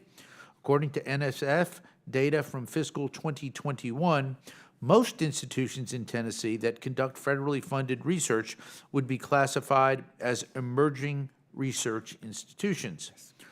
I'm very proud of the few Tennessee institutions that have large portfolios of federally funded research, including UT Knoxville, my alma mater, and Vanderbilt. But I'm also concerned about these smaller research institutions, such as my constituent, the University of Tennessee at Chattanooga, that could be left behind. I understand that there is always a potential for partnerships, but I'm concerned that could relegate smaller research institutions to always being the partner and never the lead. My question is what is NSF doing to ensure that smaller research institutions in non-EPSCoR states are held harmless as a result of this policy change? Thank you so much for that question, Representative Fleischman. First of all, it was truly a pleasure talking to you. Yes. So thank you so much for that opportunity. So let me address this. When we talk about ideas and talent being democratized and everywhere, what we're trying to do at NSF is how do you invest in a way that institutions of all types have the potential to be able to transcend the gold standard merit review process of NSF and get invested in their ideas that they have in all institutions. You rightly point out the emerging research institutions in both EPSCoR and non-EPSCoR states, all of them deserve their ideas to be lifted up so they can transcend the gold standard merit review process of NSF and get invested in, because the talent also goes to those institutions. In fact, I would say a diverse talent base goes to those institutions that needs to be energized and empowered. So what are we doing in this regard? We are launching a new program called GRANTED. GRANTED is an acronym, Growing Research Access Through Nationally Transformative Equity and Diversity. This GRANTED program is simply a research office, a virtual research office that is available to any institution that does not have such an office. If you look at most of the established research institutions that you referenced, great institutions like University of Tennessee and Vanderbilt, they have excellent research offices that essentially serve the faculty and the researchers to be able to ensure that their ideas are connected and provided support so that they can be lifted up in terms of proposals that succeed in the gold standard merit review process. So this GRANTED virtual research office is going to be available for every institution virtually, And NSF is investing heavily in this as part of the CHIPS and Science Act, so that emerging research institutions in states like Tennessee have the chance to be able to get a larger share of their representation of their ideas being funded by NSF. So I want to make sure that I talk about this very clearly, so it is not just limited only to EPSCO states, it's also about non-EPSCO states. Having said that, we know that a number of those ideas in the EPSCO, and you've been an EPSCO state before, and you've been lifted up. So we want all EPSCO states to be lifted up. And so we are making sure that this granted program is giving the opportunity for all those Research 1, Research 2, community colleges, and other institutions to have the chance to excel and do well in the gold standard merit review process. The only request I have is please invest in NSF in large measure so that everybody wins and so that all talent gets energized. Very well stated, Doctor, and I thank you. My time is waning. So again, I'm going to thank you, gentlemen, and I also especially want to thank our distinguished chairman. I began my congressional career 13 years ago on the Science Committee, and he's been gracious enough to invite me back, and it's a privilege, Mr. Chairman, to be with you again. You look good sitting at this dais. For that, the gentleman yields back. The chair now recognizes the gentlelady from Pennsylvania, Congresswoman Lee, for 5 minutes. Thank you, Mr. Chairman. NSF funding in my district supports research, training, and STEM education that improve our quality of life. For example, in Western Pennsylvania, NSF funding has supported University of Pittsburgh in neuroengineering, nanotechnology, and renewable energy, while CMU has received funding for projects in areas such as artificial intelligence, robotics, and cybersecurity. The NSF funds researchers and institutions that make the U.S. an innovation leader. Historic investments in NSF, like those in the CHIPS and Science Act of 2022, are under threat if funding is reduced to the fiscal year 2022 levels that Speaker McCarthy is pushing for. For my colleagues who demand for American independence and leadership, let's fund it then. Dr. Reed, the NSF declines over 80% of proposals for AI research due to limited funding. Why is AI research and development important to fields like healthcare and environmental sustainability? Well, first of all, my wife is a proud Pitt graduate, so I have deep connections to Pennsylvania. Look, AI is transforming almost everything we do. In healthcare, it begins with predictive and analytics, whether it be looking at healthcare records and understanding issues that might not be observable by individuals, but one can identify themes. It goes to issues around drug design. One of the great breakthroughs in AI recently was the ability to predict how proteins fold. That was something that had been an unsolved problem the community had been working on for over 20 years. AI made that possible. So across a range of things, it's changing how we think about problems. In my domain of computing and computer-based modeling, whether it be about modeling the spread of disease or spreading air pollution or other dynamics, AI is making those computations more compact. It means we can do broader parameter studies, better predictive analytics. All of those things are a consequence of new technology. And you put your finger on it when you said that NSF funds most of basic AI research in this country, and the overwhelming majority of proposals are funded. I'll just add, when I had hair, which I did at one point, believe it or not, and was a young researcher, the success rate at NSF for research proposals was much higher. We're leaving lots of great ideas on the table because the number of great proposals we receive that we can't fund, it does mean the ones that funded are phenomenal, but there are a large number of phenomenal ones we simply don't have the resources to fund. That speaks to how we empower that broad geography of innovation, because we're leaving people unable to capitalize on great ideas because they lack the research infrastructure, as the chair mentioned at the outset, or the support for the students that will be that next generation of talent. But AI cuts across all of those things. It is one of those transformational technologies that may be a once-in-a-generation opportunity that will reshape our world and reshape our economy and reshape our national security. Thank you. You just answered my second, so I'll go straight to another. The U.S. lags behind other nations in producing STEM degree graduates. How crucial is improving diversity in the scientific community to economic and national security? Well, I'll let the director answer, Please, as well, either. but I'll jump in as well. It's critical. Look, we need a workforce that's representative of the population. And I'll tell you a story from when I used to work at Microsoft. I was a corporate VP. I told my teams, we need a diverse and inclusive team because we will build better products. We'll build products that are more representative of what the population needs because we have perspective that reflects the real population. It's critical. So I will simply put it this way.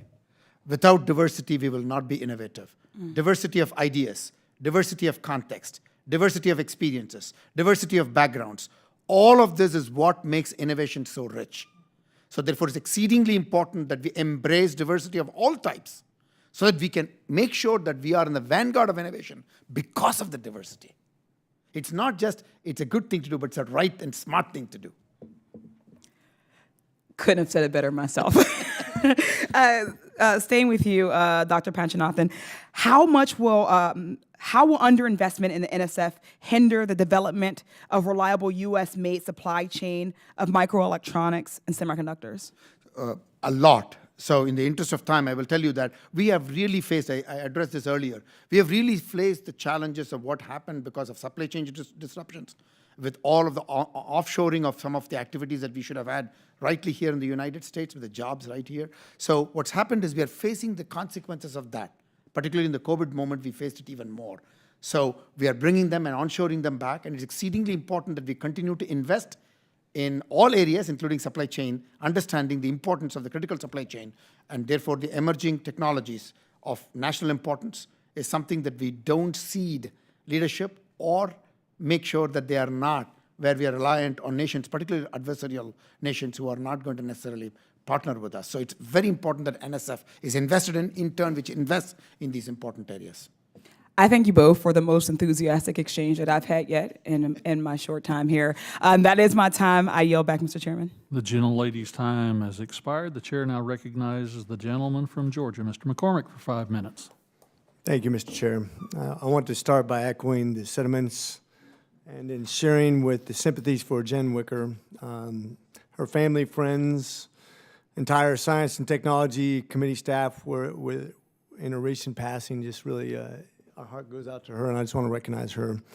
I'll keep them in my prayers for sure. Mr. Director, the CHIPS and Science Act rightfully recognizes a key strength for the United States innovation. In the range of institutions and research from all parts of the country, the law contains numerous provisions that seek to broaden participation in research enterprise and bolster research capacity in institutions that haven't previously received significant research funding. I think at nausea we've discussed EPSCoR today and how we want to diversify how we do research. What are we missing, though, as far as recommendations for the next thing that we aren't investing in? We know we've invested already, but there's always blind spots out there. What do you think? We're thinking outside the box. We're trying to be visionary rather than reactionary, because a lot of times we in Congress, just like everybody else, tend to be reacting to a market pressure at this time, and we're not thinking about the next big thing. What's on the horizon that we're not investing in right now? So it's an excellent question, Representative McCormick. Let me tell you that we are already investing in the technologies, I would say, of tomorrow, right? But these technologies of tomorrow has been made possible because of not just investments of today, but investments for several decades of NSF, investing in those ideas that have emerged as technologies of tomorrow. Quantum being an example, AI being an example. AI today is more than 5 to 6 decades of sustained investments by NSF and other agencies that we are with AI today. So to your point, therefore, there are two things. Already, the investments of NSF in the basic discovery is setting the stage for the discoveries, then translating into technologies of not tomorrow, but the future.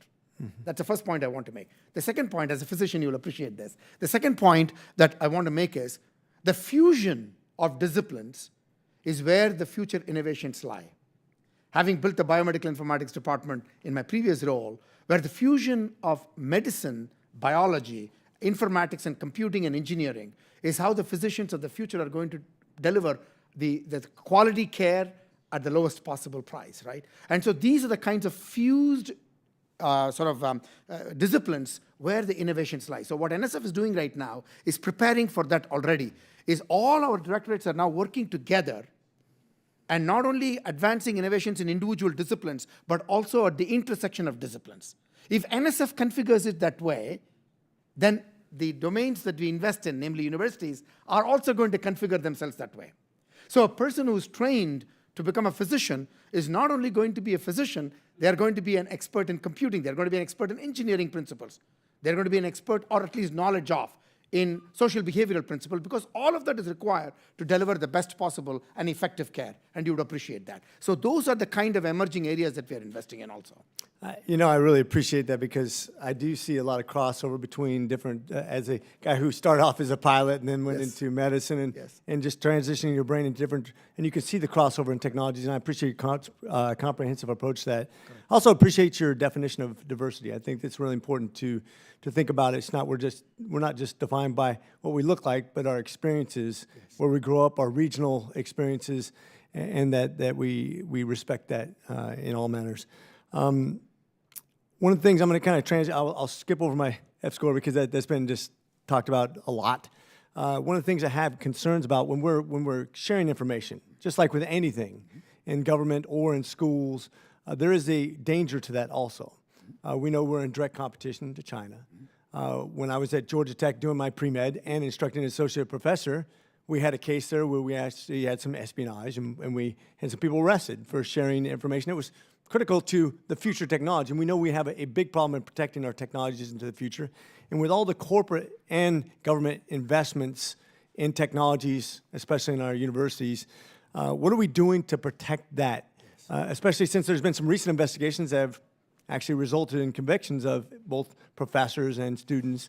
How do we avoid that into the future? Because this is going to continue to be a problem where we make these heavy investments and then somebody just takes it from us. No, thank you so much. I'm going to let the chair answer this, and then I will follow up with some data that will make you sure. So this is a real issue because our educational and research system depends on openness and broad-based collaborations. And so we have to always be mindful that there is creative tension between the desire to welcome ideas and perspectives, and we depend on continuing to attract global talent. That has been one of the superpowers of this country in its history, is that we've been a magnet for global talent. We don't want a level playing field. We want disproportionate tilted in our favor, and that means we want to continue to welcome people. But we have to be realistic that, as you rightly said, there are real issues. A lot of this goes to better education in our research institutions, better information sharing about what the risks are, because I will tell you, as a former VP for research in a university, there's a lot of naivete still out there about what's going on. And so it's education, it's diligence, it's communication.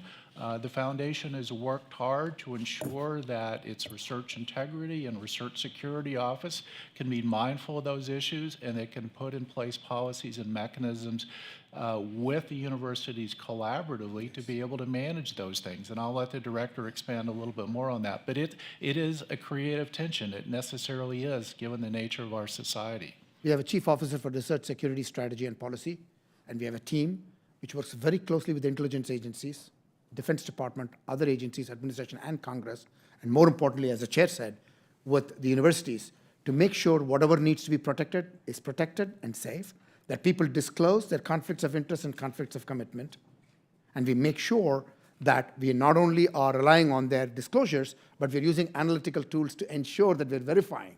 So we're doing everything, Representative McCormick. I mean, the world has changed, and so has NSF and other agencies. We are taking this head on and making sure that the taxpayers' investments are benefiting our nation. Thank you. I yield. Gentleman's time has expired. The chair now recognizes the gentlelady from Virginia, Ms. McClellan, for 5 minutes. Thank you, Mr. Chair and Ranking Member Lofgren, and I want to thank Dr. Panchanathan and Dr. Reed for being two of the most enthusiastic witnesses I've seen since I've been in Congress.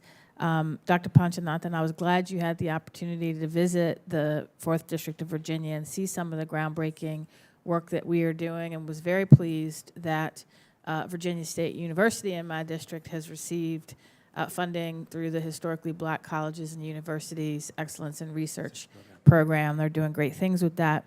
I want to ask, I also represent Virginia Commonwealth University, where the Medicines for All Institute has received NSF funding to integrate multiple disciplines, including chemistry, engineering, and pharmaceutical sciences to address the drug product development and manufacturing needs. And I wonder, Dr. Panchanathan, could you speak to how the NSF budget supports onshoring the full pharmaceutical supply chain for the benefit of our national security, public health preparedness, and environment?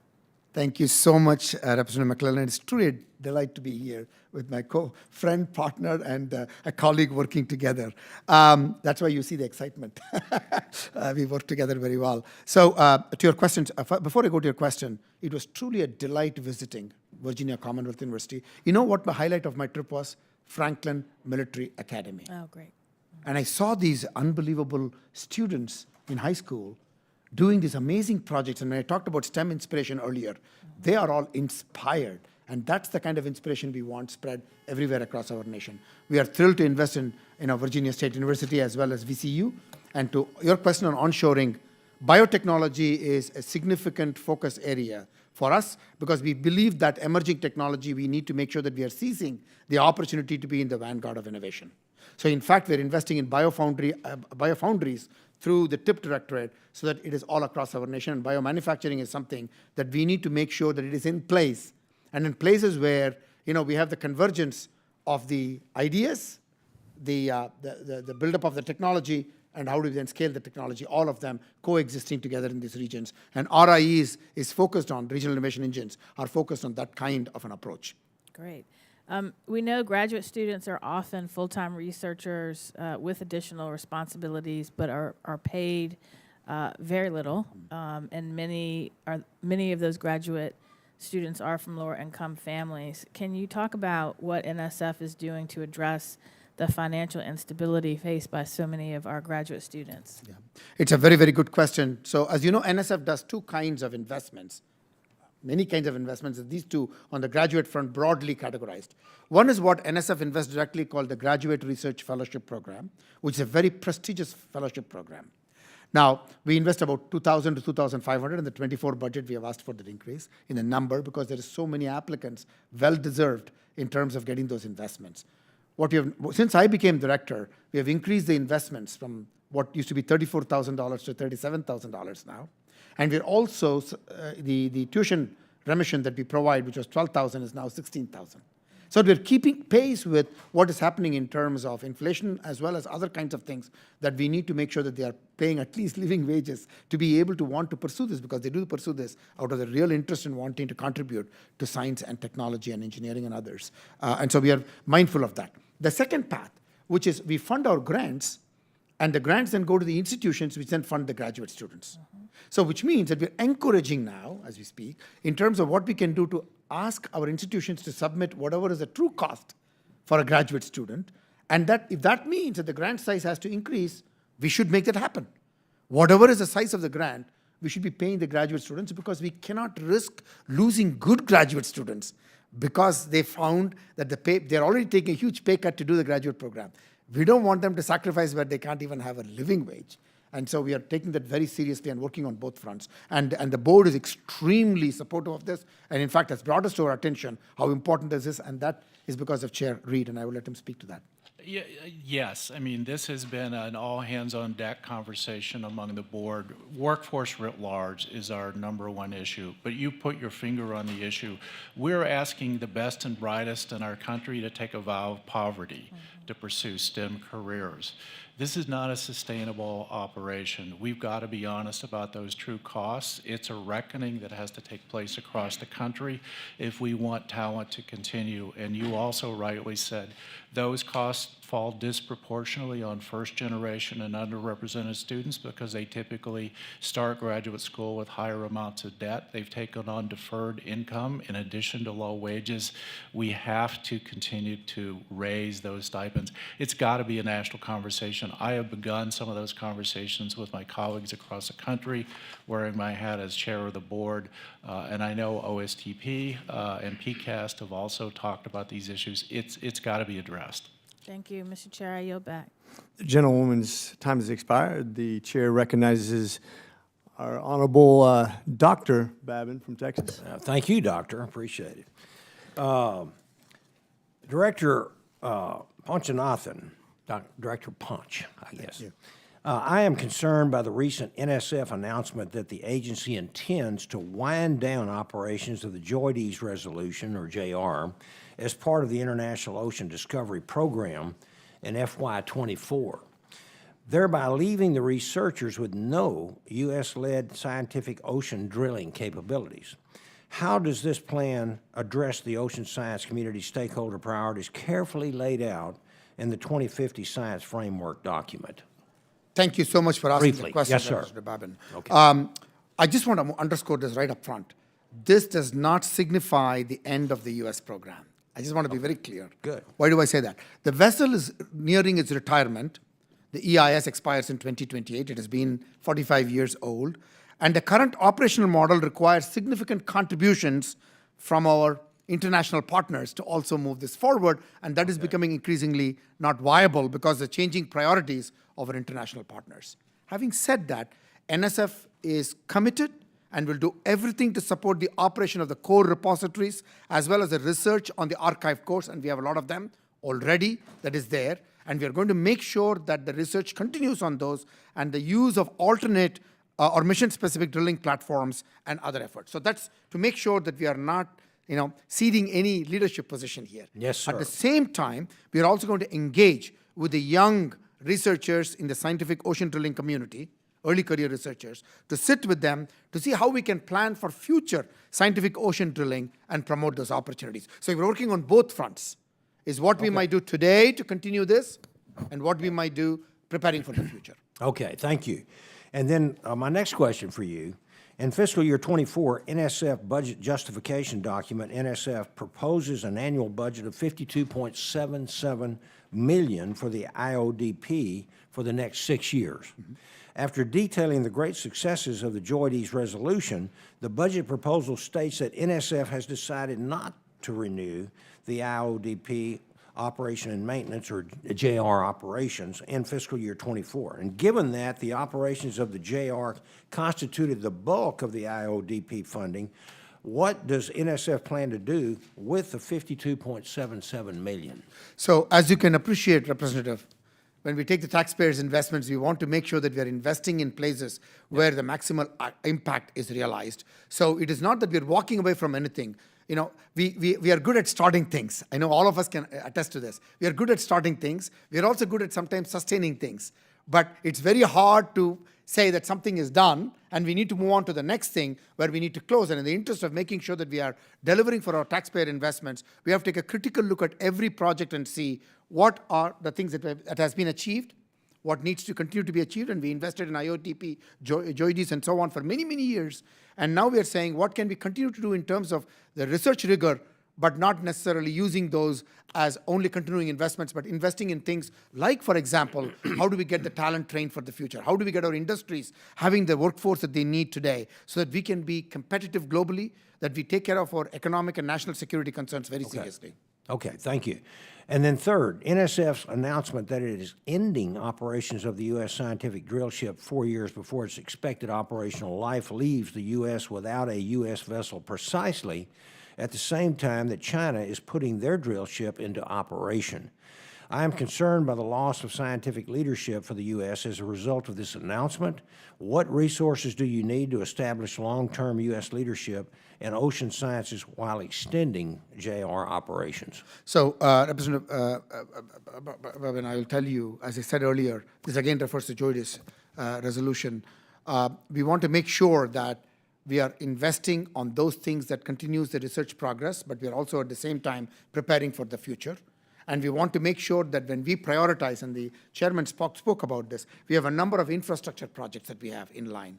And we are trying to prioritize those infrastructure projects related to the strategic vision of where we want our science, technology, engineering to go into the future. What gives us the maximal advantage?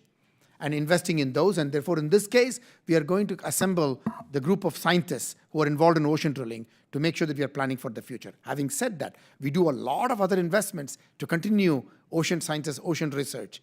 And I won't have the time to detail all of that, but I'm happy to send you the information. Okay. We are not backing off, we are not slowing down, but we are being very precise and strategic about our investments. I'm going to ask one real quick question, if you'll indulge me, Mr. Chair.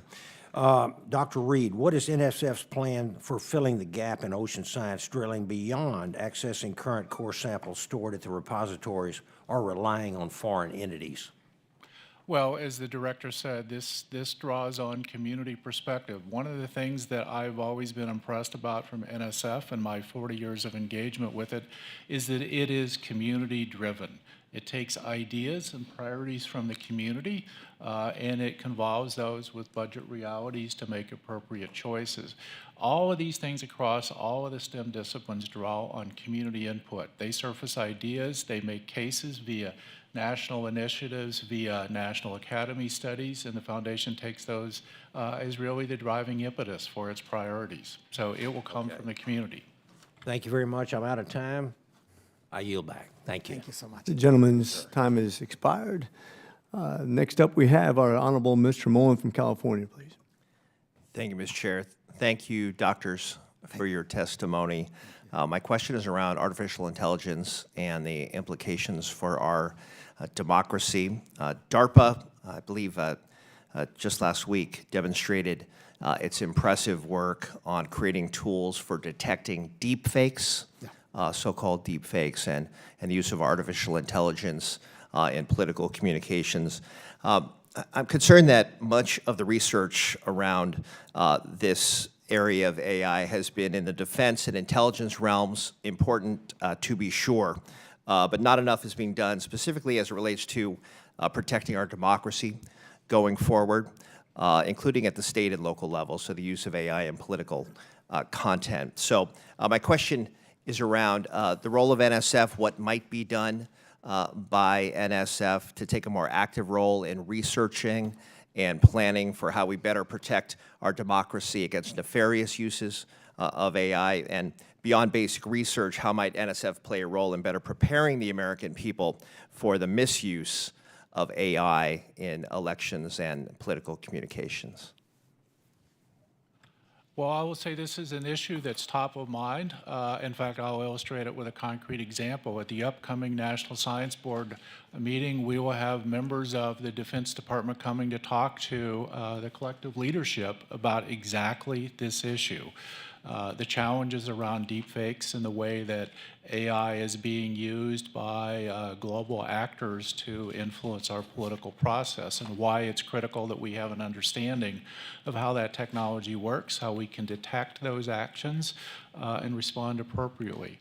As the director said a few moments ago, AI, basic research in AI goes back for decades. The expansion of that investment via the AI institutes is about collaborative partnerships across different domains. And that notion of how basic research intersects with national security, if you had told me 20 years ago that I would be inviting the National Security Advisor to come speak to the National Science Board about joint issues, it speaks to how much the world has changed and how much the basic research ideas drive this future. So it is a critical issue. We are very much committed to basic research explorations of the technology and the interactions between the government, the academic community, and where so much of this technology is taking place in the private sector. Thank you so much, Representative Millen, for asking the question. NSF has made investments in research to ensure that we understand how technologies that allow for things like deepfakes that you talked about work and how people interact with them. So we are finding solutions, developing toolkits to be able to assist people. Having said that, you talked about AI in general. We are very committed to ensuring that as we are building the AI research portfolios into the future and investing in them, we are making sure that safety, security, privacy, trustworthiness, reliability, accuracy, all of that is being invested in at the same time, because it takes all of the above in order for people to be able to trust the technology, deploy the technology, use the technology to its fullest ability and capacity. The way we are doing that is we are also bringing a multidisciplinary perspective. The chair talked about working with the Department of Defense and other agencies, but also within our own agency, we have got a crown jewel called the Social Behavioral Economic Sciences Research Directorate. We need to bring these things a priori, these ideas of what does mean when you develop a technology and deploy them. And not after the fact trying to put fixes and band-aids, but but before the fact, so that we develop these technologies with responsibility, ethical use, all of this is part of our thinking.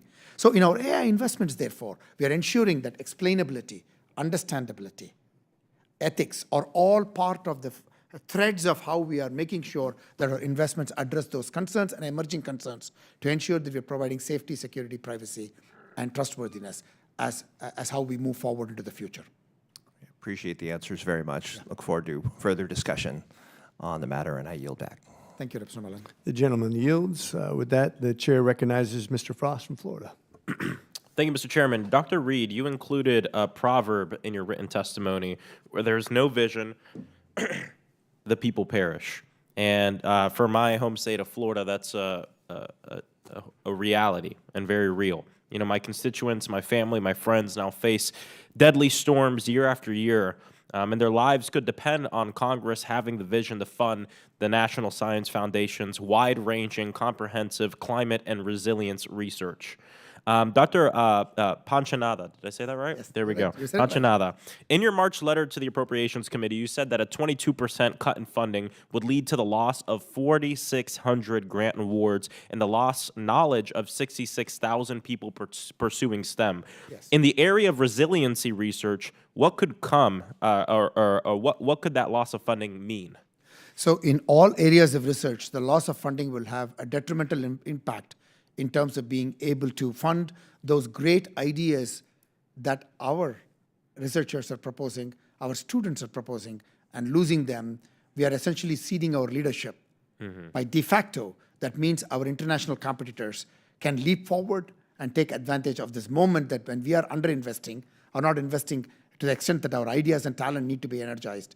So this is I said this in the very beginning of this testimony, it's an important moment for our nation. We really have to double down, triple down our investments to ensure that all talent and ideas are energized right here, and that they contribute to solutions, and they contribute to industries of the future, and they contribute to the jobs of today and tomorrow right here in our country. That's a national security issue, and therefore resiliency is part of that portfolio. You know, we have a resilient planet as one of the focus themes that we have at NSF, and that cannot be invested in at the level that we need it. We see the effects of what's happening, and in Florida, in your home state of Florida, you see that in action. And so we need to make sure that we're building resilient futures in every possible way, whether it's natural assets, weather-related, or whether it is pandemic-related. Yeah. We need to be more resilient. Thank you.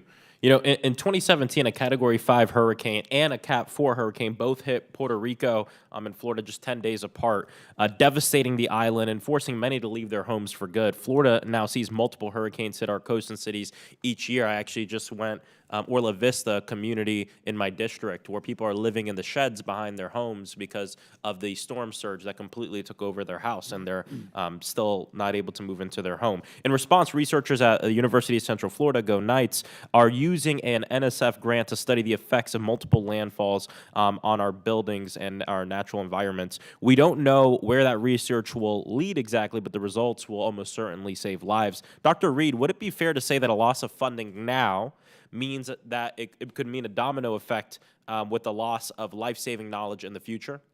It would, and this is a topic near and dear to my heart because I lived in North Carolina, I experienced the coastal effects. I actually worked on storm surge modeling as a research topic. Our ability to understand the interactions of air and water flow together with the geography and the unique characteristics of microclimates are really critical for both urban planning and for being able to manage disaster response. That's an area that, given what we're seeing in terms of frequency of severe storms and hurricanes, is increasingly critical. As you know, we run the increased risk of flooding in those areas, and rising water levels will have profound effects. As the director said, this is one point example. We sometimes tend to generalize science as we invest in the exploration of the great unknown, and that's true. But the practical translation of those ideas comes down to how does it affect people's lives? How does it affect jobs? How does it affect how they live? And how do we ensure the quality of life? That's why we do science. That's why the investment is so important.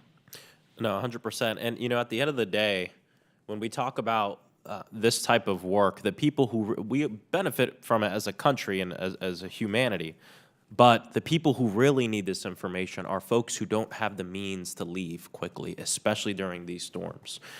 Back to that proverb, where there's no vision, the people perish. You know, I think part of my job, what I think about, is how do we see the world through the eyes of the most vulnerable? And I truly believe that science and the work that y'all are doing, and we should continue to adequately fund it even more, so that way the most vulnerable actually have a fighting chance, especially as it relates to resiliency and the storms in the state of Florida. And here's the thing, these storms don't care if you're Democrat or Republican. And so for me, this should not be a political issue, but one about saving lives and thinking about our most vulnerable populations, no matter where they're at. So thank you for your work, and I yield back. The gentleman yields. With that, the chair recognizes Mr. Tanko for New York. Thank you, Mr. Chair, and thank you to our Chair Lucas and Ranking Member Lofgren for this important hearing today, and a special thanks to Dr. Panchanathan and Dr. Reed for the work that both of you are doing to ensure the success of the U.S. scientific enterprise. It's an incredible accomplishment that the NSF has been around for over 70 years, leading our nation as the primary source of federal funding for fundamental research and, of course, STEM education programs. I'm deeply proud of what we accomplished in the House last year to support this work and sharpen our competitive edge on the global stage through the CHIPS and Science Act. To see this through, we need to ensure that America's rich demographic, socioeconomic, and geographic diversity is well represented across our STEM workforce. So I want to focus on the provisions in CHIPS and Science intended to foster diversity, equity, and inclusion in our growing STEM workforce, including new requirements on the collection of demographic data about all grant applicants. Can either of you speak, please, to the implementation of these data collection requirements and any progress that has been struck to date? Well, you put your finger on a core issue. We can't fix something we don't have the data on, and so it is important that we do that. The foundation, under the director's leadership, has invested in upgrading IT systems to be able to improve the capture and analysis of data. And as I said a moment ago, broadly, workforce issues are top of mind for the Science Board and its partnership with the foundation and its oversight role. How we look at these issues that span the entire spectrum of K-12 and the leaky pipeline there to community college and those skilled technical workforce we discussed a moment earlier, through university and postgraduate education, and how we look at those demographics and ensure that we have a broad and inclusive workforce.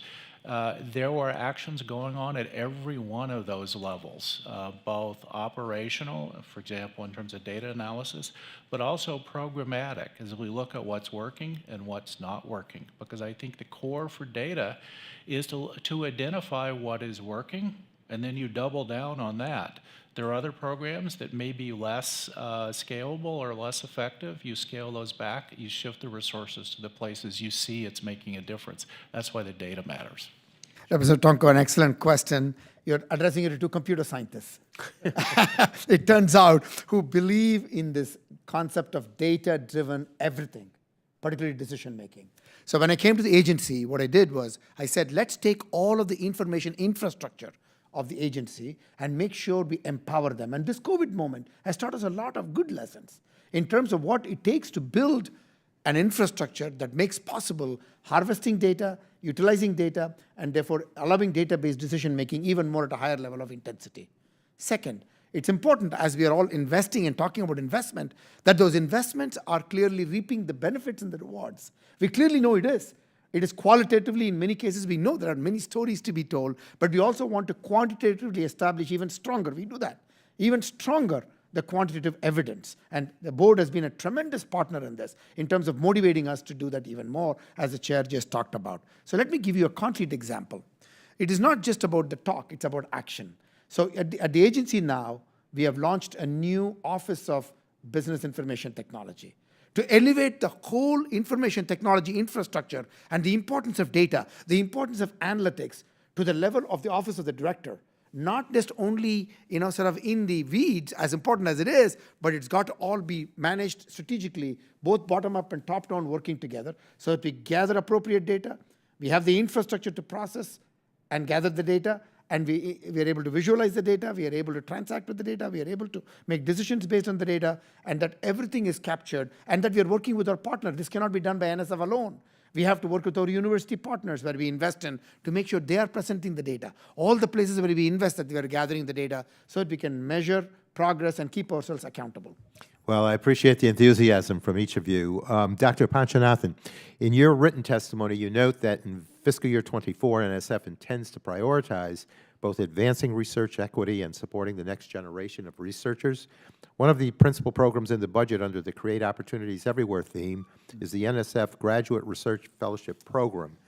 Many graduates, students are paid at or only slightly above poverty levels. So how does the NSF work to ensure that programs aimed at creating opportunity, including the GRFP, don't further perpetuate systemic inequity in research and science? Representative Tonko, an excellent question. I answered this a little while earlier. I'll expand this. When I came into the agency, I said we cannot have our graduate research fellowship investments at a level where it is a disincentive. Forget about incentive. Disincentive for a student to want to pursue a graduate program. So we came in, we immediately lifted our graduate stipends. We also increased the tuition remission rates. We're increasing the number of graduate GRFPs also. It's a very strategic, important investment. And I plead for the support of the committee and Congress in more resources to be able to get all our ideas and talent that are, 2 days ago I was in Missouri. I mean, I had a student poster competition. I was looking at, you're going to strike the gavel, looking at the students, and I'm saying, if we have these kinds of students everywhere, we are done, because we will outcompete any nation, but we need the investment. Thank you very much. I have other questions that I'll get to the committee, but thank you very much, and again, appreciate the enthusiasm. I yield back. Thank you. The gentleman's time has expired. With that, the chair recognizes the Honorable Mr. Isaac from California. Thank you, Mr. Chairman. I apologize, but we had a markup in foreign affairs, so I'm getting a 2-fer, 3-fer type of a day. No problem. We understand that. But I was briefed on some of the questions that were asked earlier, and Dr. Panchanathan, yes. You previously said you don't suppress information or provide disinformation or support it in any way. Is that true? What I said was that we are engaging in projects that essentially bring out an understanding of what is happening with our technological investments that we are making in the technology infrastructure that is being deployed, okay, that we are not engaged in any censorship. Well, I appreciate your saying that and believing it. And by the way, I love how we say data, data, data. Yeah. Now, I go, and you're both computer scientists. I studied when NC 500, National Cash Register 500s were in vogue, and I ran a DEC facility for the military back when Digital Corporation was a corporation. So as I've seen the advancement in computer science, one thing I've noted is that the old expression, garbage in, garbage out, hasn't changed. Mm-hmm. And so you're only as good as the data you have.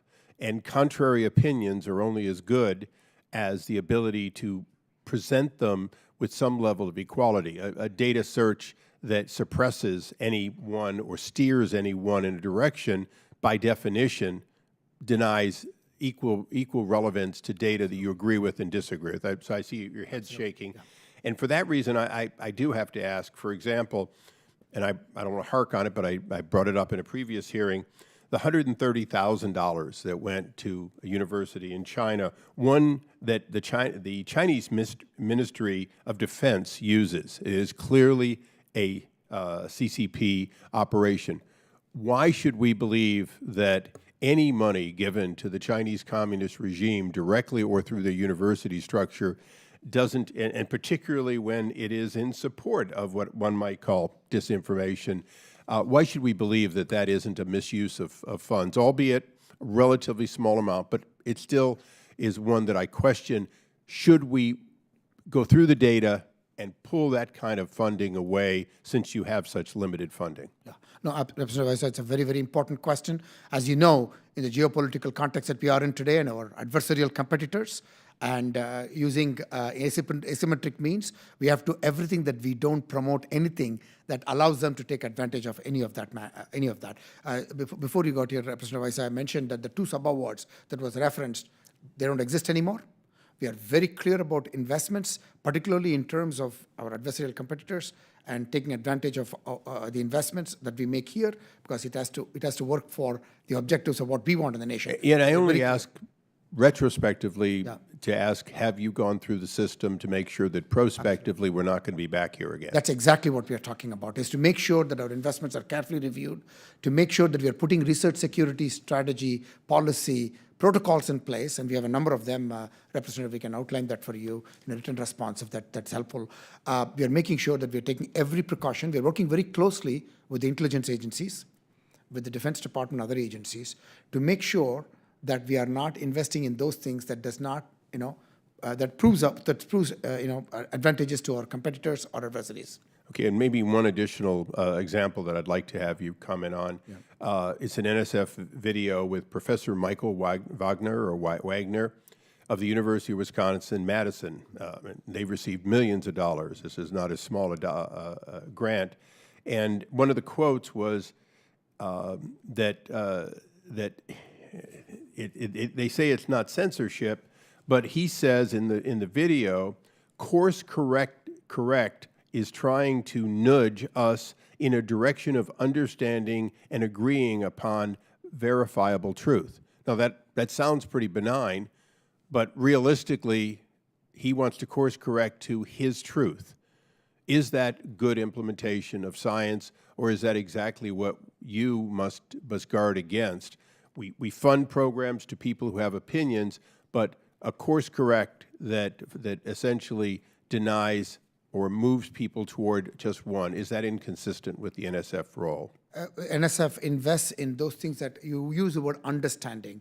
Understanding is what we invest in, and not a specific philosophy or a specific kind of what you're referring to as any biases that might be there. That's not what NSF invests in. NSF invests in, to the point that you make, to understand, and therefore the real issues can be therefore brought up, and policymakers will make the determination in terms of what guardrails we may have to put in place, et cetera. But our objective in terms of investments is to get that understanding. And last question, if I could, Mr. Chairman, very briefly. Your graduate program that you just increased the funding for and would like more for, does it include Chinese nationals here in any way? Is it exclusively to those who would, by definition, be able to remain here in the United States afterwards to the benefit of our country? The Graduate Research Fellowship Program invests in U.S. citizens.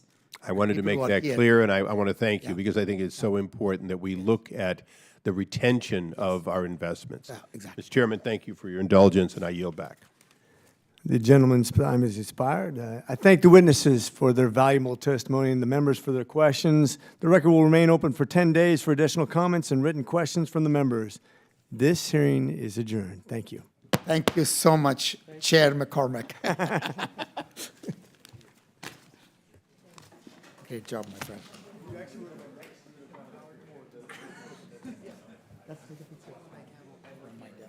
You want to sit and take a picture? Yeah.